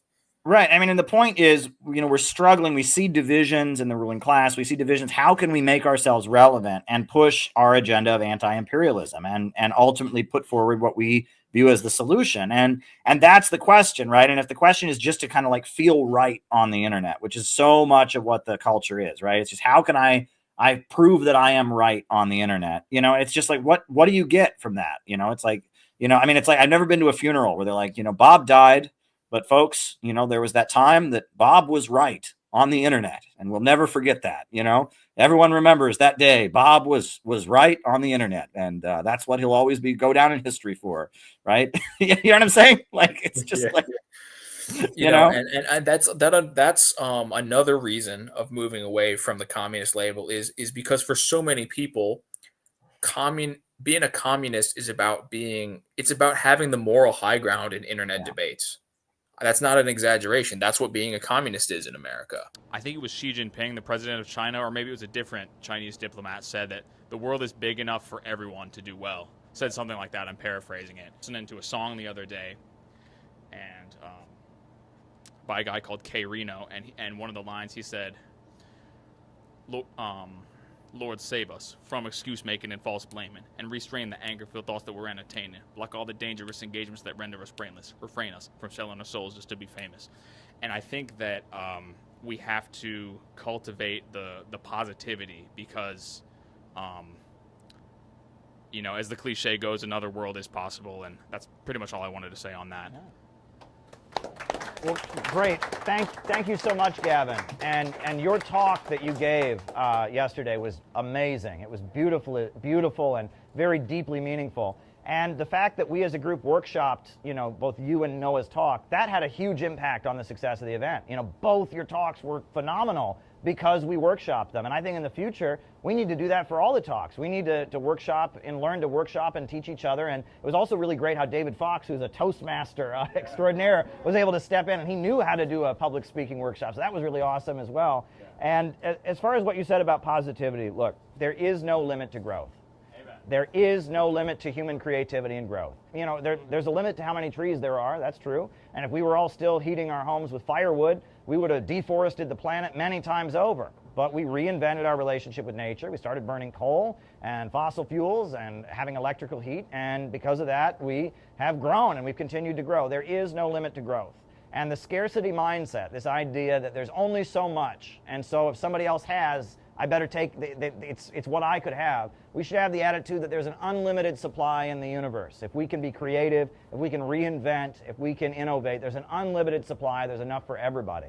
And that so much of the evil in the world flows from the mindset that there's only so much, and in order to get what I have to take it from somebody else. And that's why we need to get rid of this phrase redistribution of wealth, right? Now, we're not opposed to taxing to provide social services, but socialism is not the redistribution of wealth. If all Stalin had done in the Soviet Union was redistribute what was already there, the Soviet Union would still be deeply poor, right? They changed property relations in order to enable economic growth. If all the Chinese Communist Party had ever done was redistribute wealth that was already there, China would still be a deeply poor country. We're for creating an economic system that enables human innovation and growth to expand greatly so that wealth and abundance can be there for all. And that ultimately, you can't have equality and poverty, right? The only way to create a society of equality is a society where there's enough for everybody. There's enough to go around. And as long as there's scarcity, some will have and some will have not. And the biggest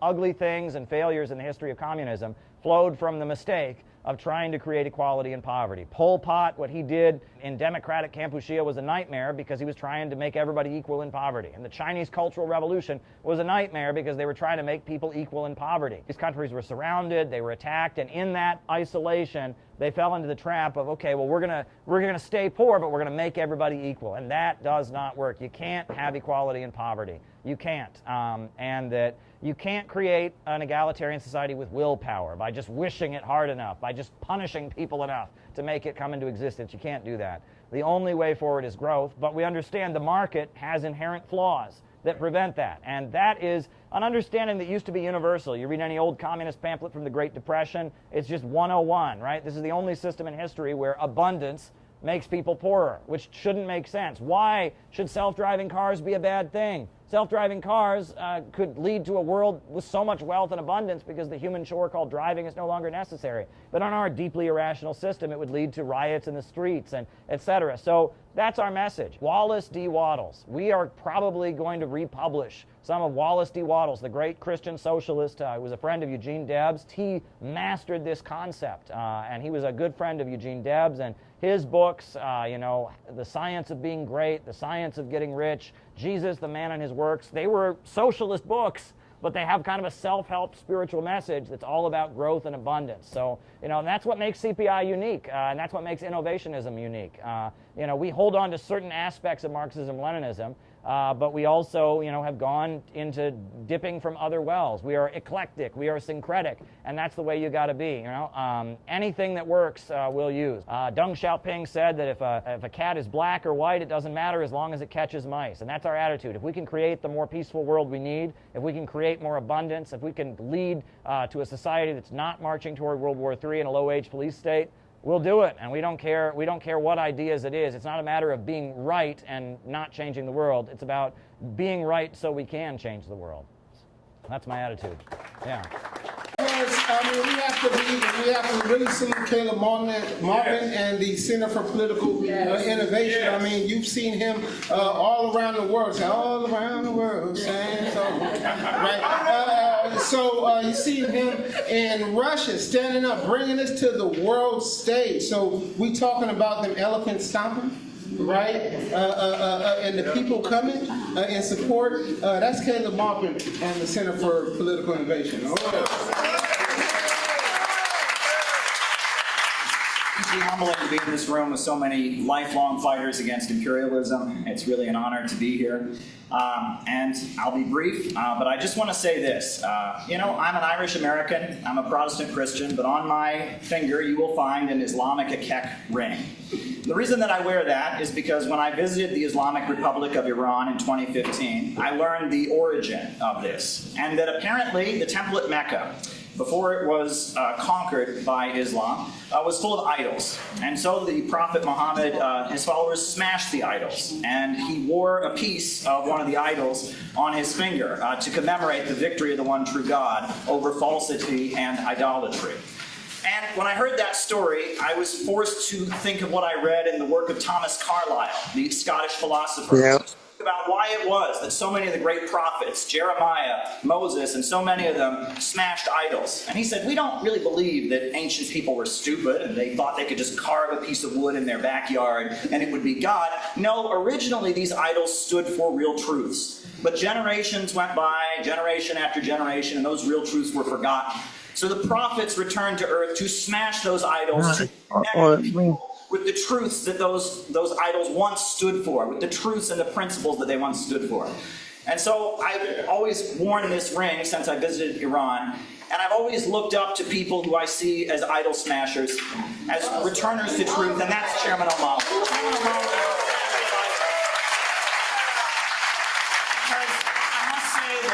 the Democrat Party is an idol. The white left is an idol. And I am high time ready to celebrate and stand up for those who smash the idols that hold us back in the struggle to defeat colonialism. And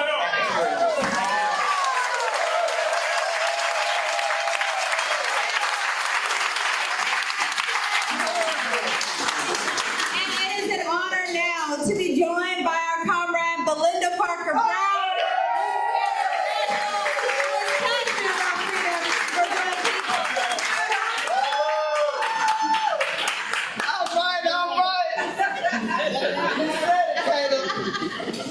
Wow, it feels good up in here.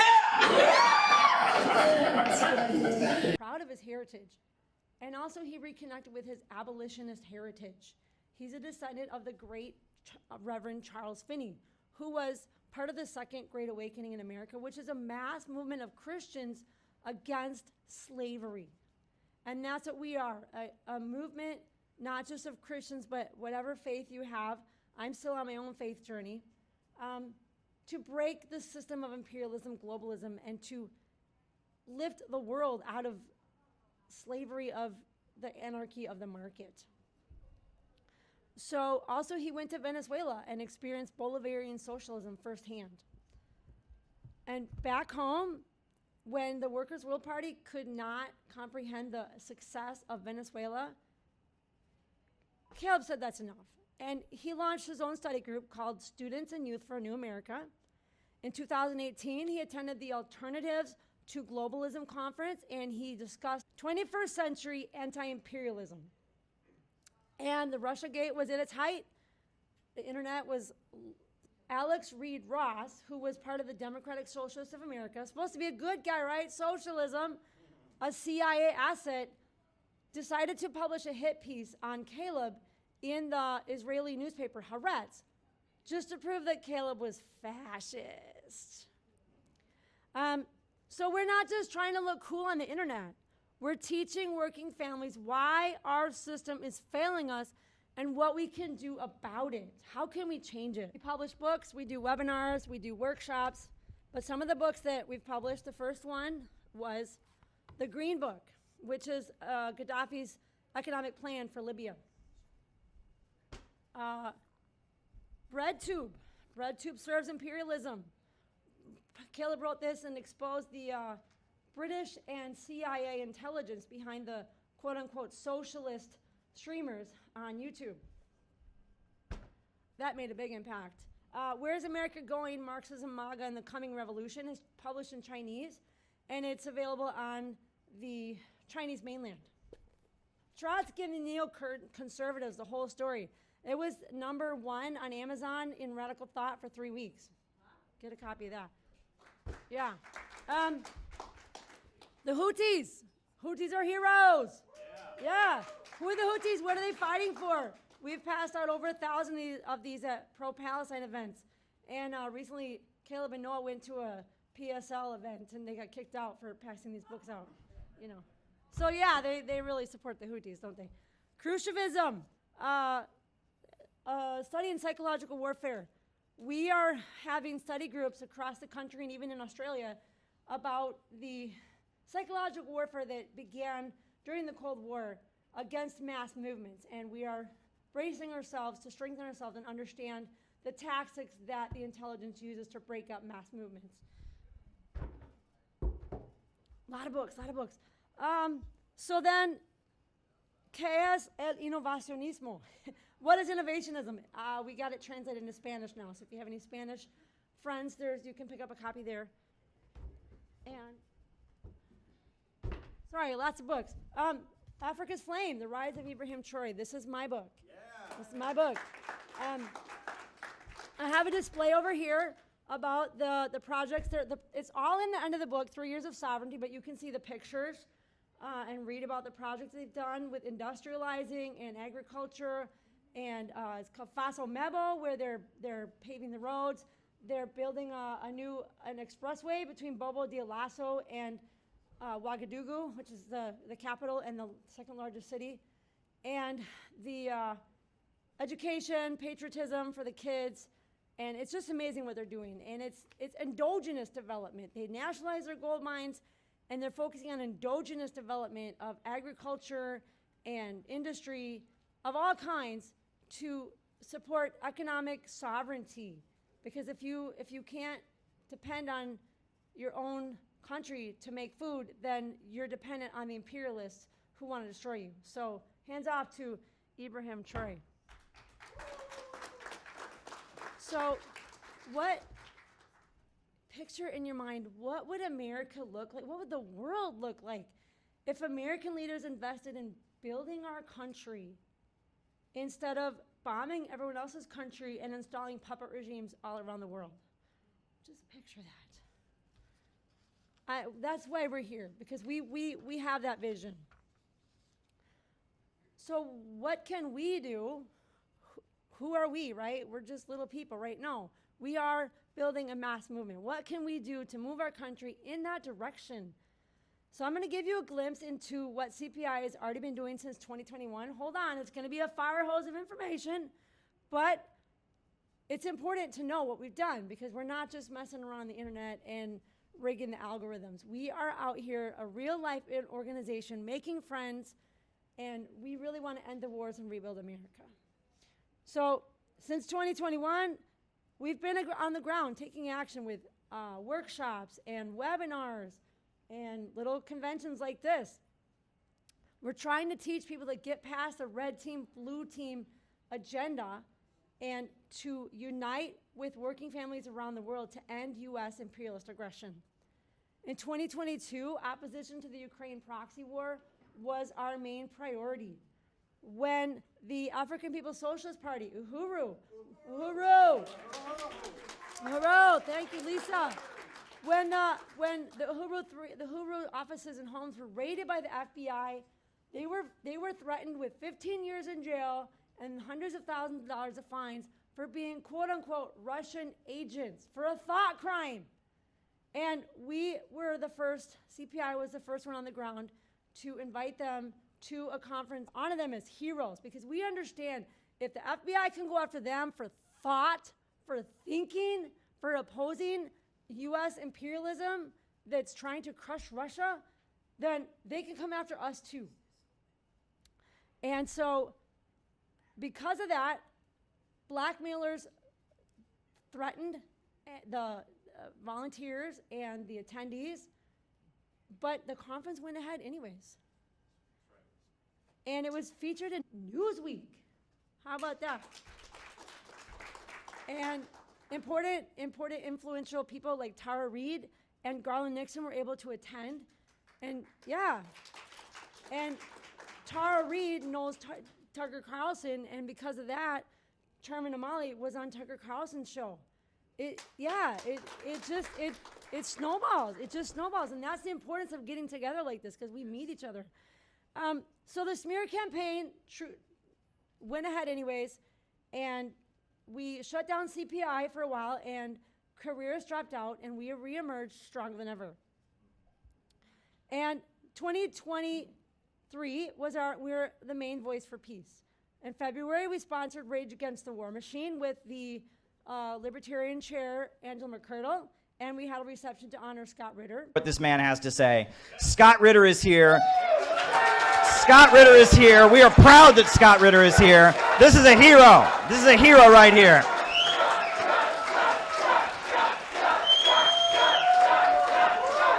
We love you, Scott. We love you. In March, when Biden had a summit for democracy, we had our summit against hypocrisy. In September, a small group of us from CPI confronted Tsai Ing-wen, the puppet president in Taiwan. And she was selling war in our country. And so Caleb and others tried to get out of our country. Stop selling war in our country. China is not our enemy. That's right. And also in September, Caleb interviewed President Ibrahim Raisi, the president of Iran. May he rest in peace. In 2024, CPI stood with our allies to demand an end to imperialist wars. In February, Caleb held a UN press conference to highlight the Uhuru case and the weaponization of FBI against support for Russia. In March, Caleb and Noah went to the World Youth Festival in Sochi, and they also brought up the case of Uhuru with President Putin. And they also asked how we could restore relations between America and Russia. In June, CPI co-sponsored the reunification event, reunification of the Korean Peninsula with the LA Family Church. In August,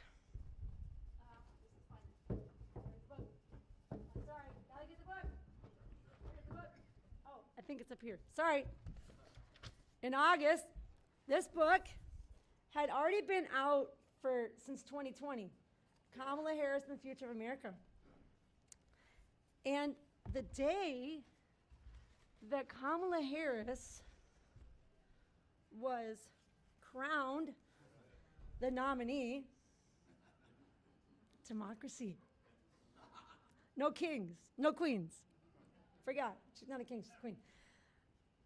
This book was banned on Amazon all of a sudden, the day that she was the nominee. So, social media outrage forced Amazon to restore the book. And Kamala lost. So that was a lot of fun. That really was great. I was like, wow, we can really do something. Wow. So October was my intervention with Ilhan Omar. And December, Caleb and others went to the trial, the free speech trial of the century, to support Uhuru in Tampa, Florida. And we launched our Peace MAGA campaign with a big banner with Trump and Kim Jong-un shaking hands, and only peace can make America great again. And we went to the Trump Tower, New York City Library, and the Madison Square Gardens. 2025, I'm just gonna give you a little glimpse because Caleb already published our whole year in review, but we had our busiest year yet. It's amazing what we've done. We continued Peace MAGA at the DC inauguration with a big Peace Bridge banner and the Trump Kim Jong-un banner to highlight the possibility of peace under the Trump administration, not to support Trump or not Trump, but to highlight the possibility of peace, that's what we want people to push for. And the only way that a president can do that is if he has mass support from the population, from the working class. Throughout the year, we held workshops and rallies to support peace talks to end the Ukraine war. April 30, after U.S. AFRICOM was signaling regime change intent in Burkina Faso, we joined an international day of action. I believe Black is Back Coalition did a thing in Chicago as well to support Ibrahim Traore. We marched around the streets with our signs. We said, hands off Africa, hands off Traore, hands off Uhuru, hands off Africa, hands off Traore, hands off Uhuru. In October, this was so fun. We crashed the No King Circus.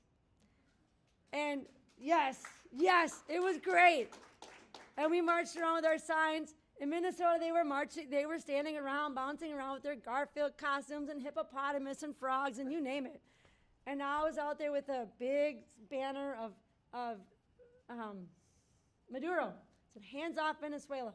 There was one lady there that had another sign, hands off Venezuela. Everyone else was like, shut up, up. And you're being disrespectful. And I said, it's disrespectful to invade another country. That's right. So now where are we? Where are we? Because these clowns did not support, just clowns. They don't support Maduro until the day after he was kidnapped. Oh, hands off Venezuela.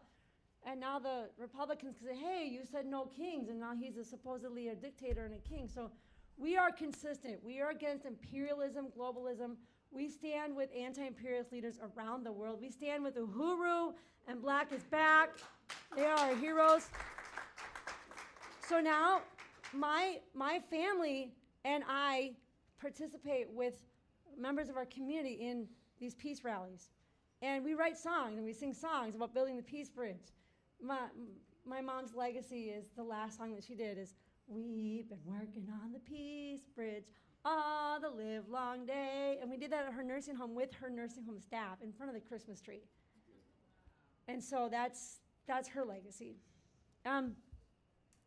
So what does this have to do with you? Like I said, we're not an internet fandom.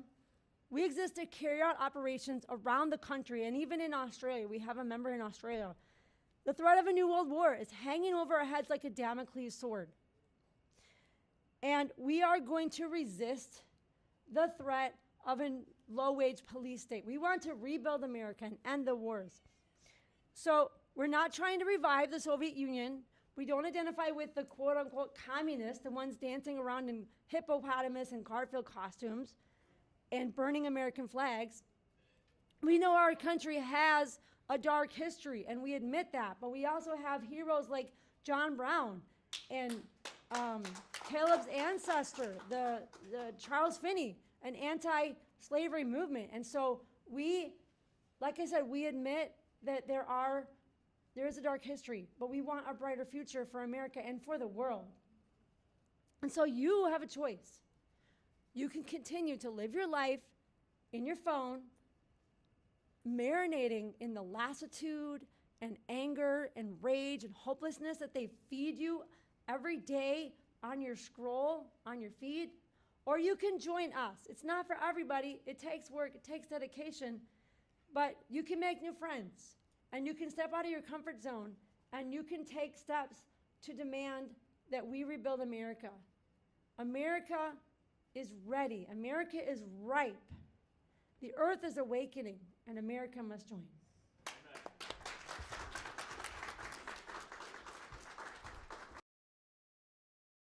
To celebrate the 250th anniversary of the American Revolution and the establishment of the American Republic.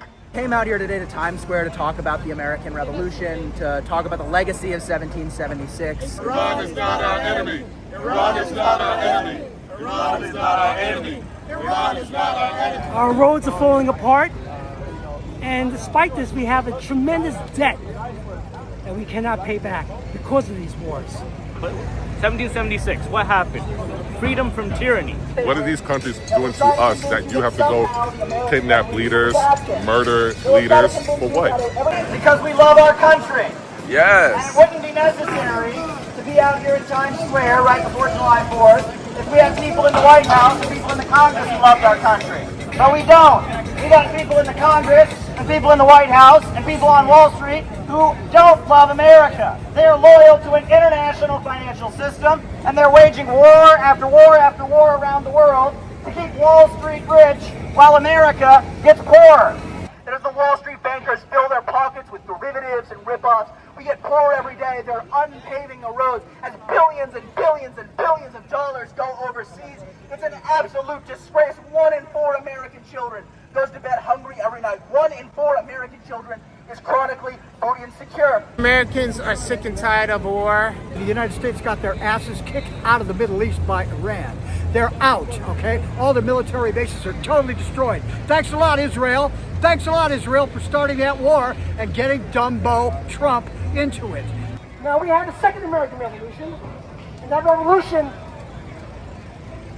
created civil war and the abolition of slavery.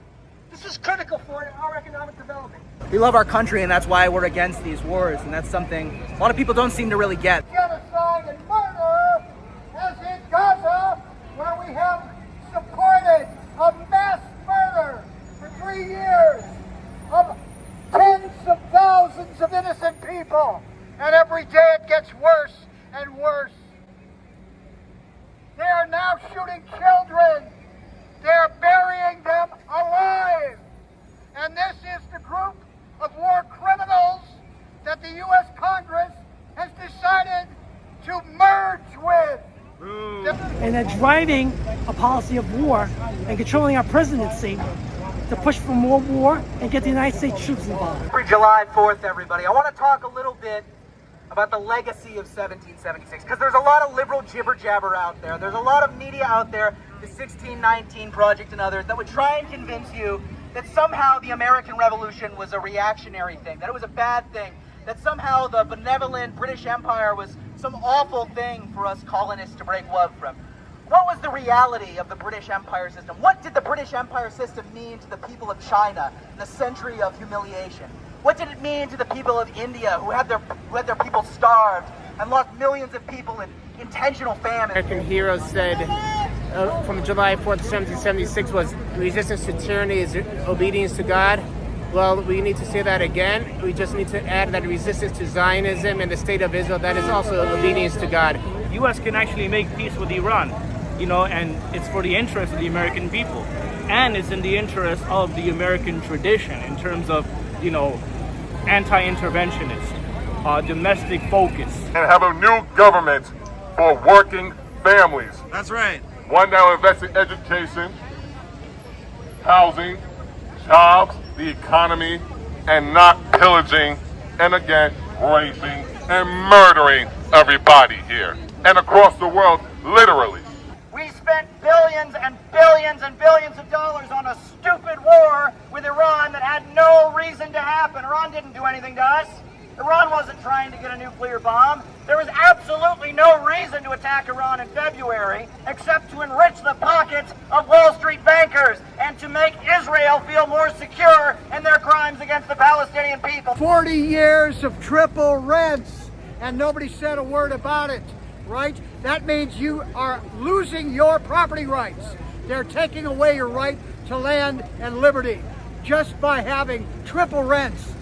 3 times what any normal society would put up with. That the wars around the world that we are fighting are for an economic system. The American people know their leaders are not loyal to them, to their constituencies. They're loyal to an economic system, and they're loyal to their donors, be that AIPAC or other donors.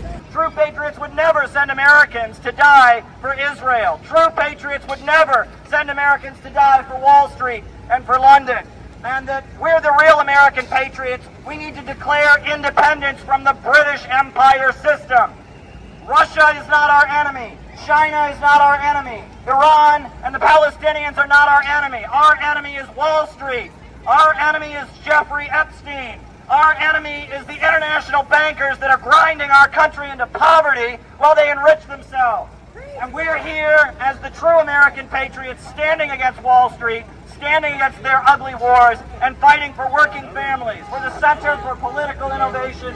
You should check us out. He has systematically wrecked this country's military reputation and destroyed this country's moral reputation as well. And there are so many people out there that would try and convince you that somehow the British Empire was a friend to black people in this country.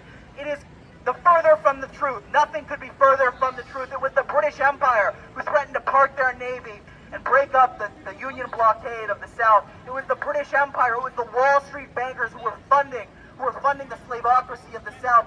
And it was Russia who brought their navy into New York Harbor and parked their navy to make the statement that the oppression of black people in this country would not go on. This means a lot to me personally because in my family, my mother's side is Iranian, and it's very important. Even though it can be divided a little, people have divided opinions here and there, but it's really important that as an American, I'm born and raised in New York City, lived here all my life, born and raised in the Lower East Side, and the whole point is that, we want no more wars. There's Jews living in Iran peacefully, and 25,000 Jews. You have Christians living there, just like you had Christians living in Assad, Syria, before the Zionist-backed Syrian rebels led by Ahmad al-Shah exterminated them.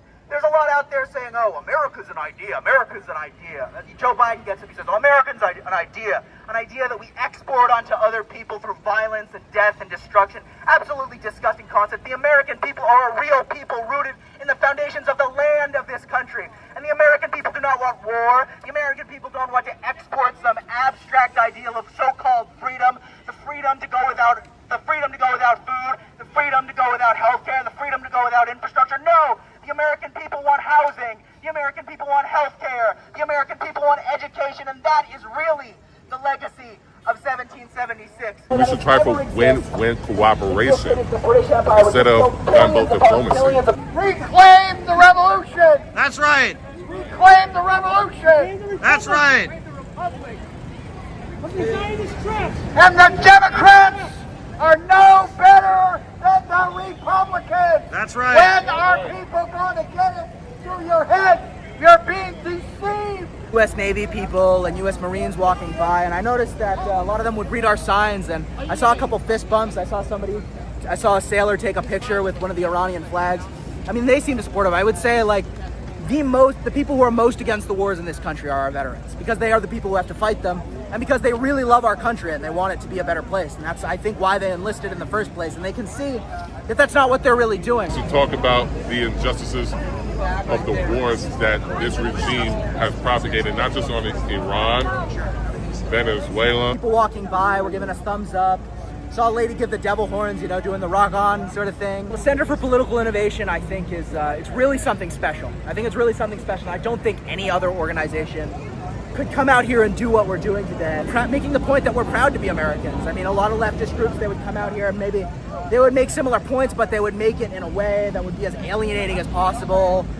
They would make it seem like these veterans are the problem or something like that. And I think that the fact that we're able to do this is really special. Zionism is not Judaism, but it has always been considered a heresy in Judaism. The very first anti-Zionists were actually the Jews, Orthodox Jews, because they ruled it is forbidden to have a Jewish state before the coming of the Messiah. CPI is an organization that is committed to the truth through education to wake up the masses. CPI, Center for Political Innovation, is an anti-war network that talks about rebuilding America, innovating to rebuild industry, rebuild prosperity for the United States, and working with the Belt and Road Initiative, for example, and being part of the multipolar world. To make sure to wake up more people to say, these countries are not our enemies.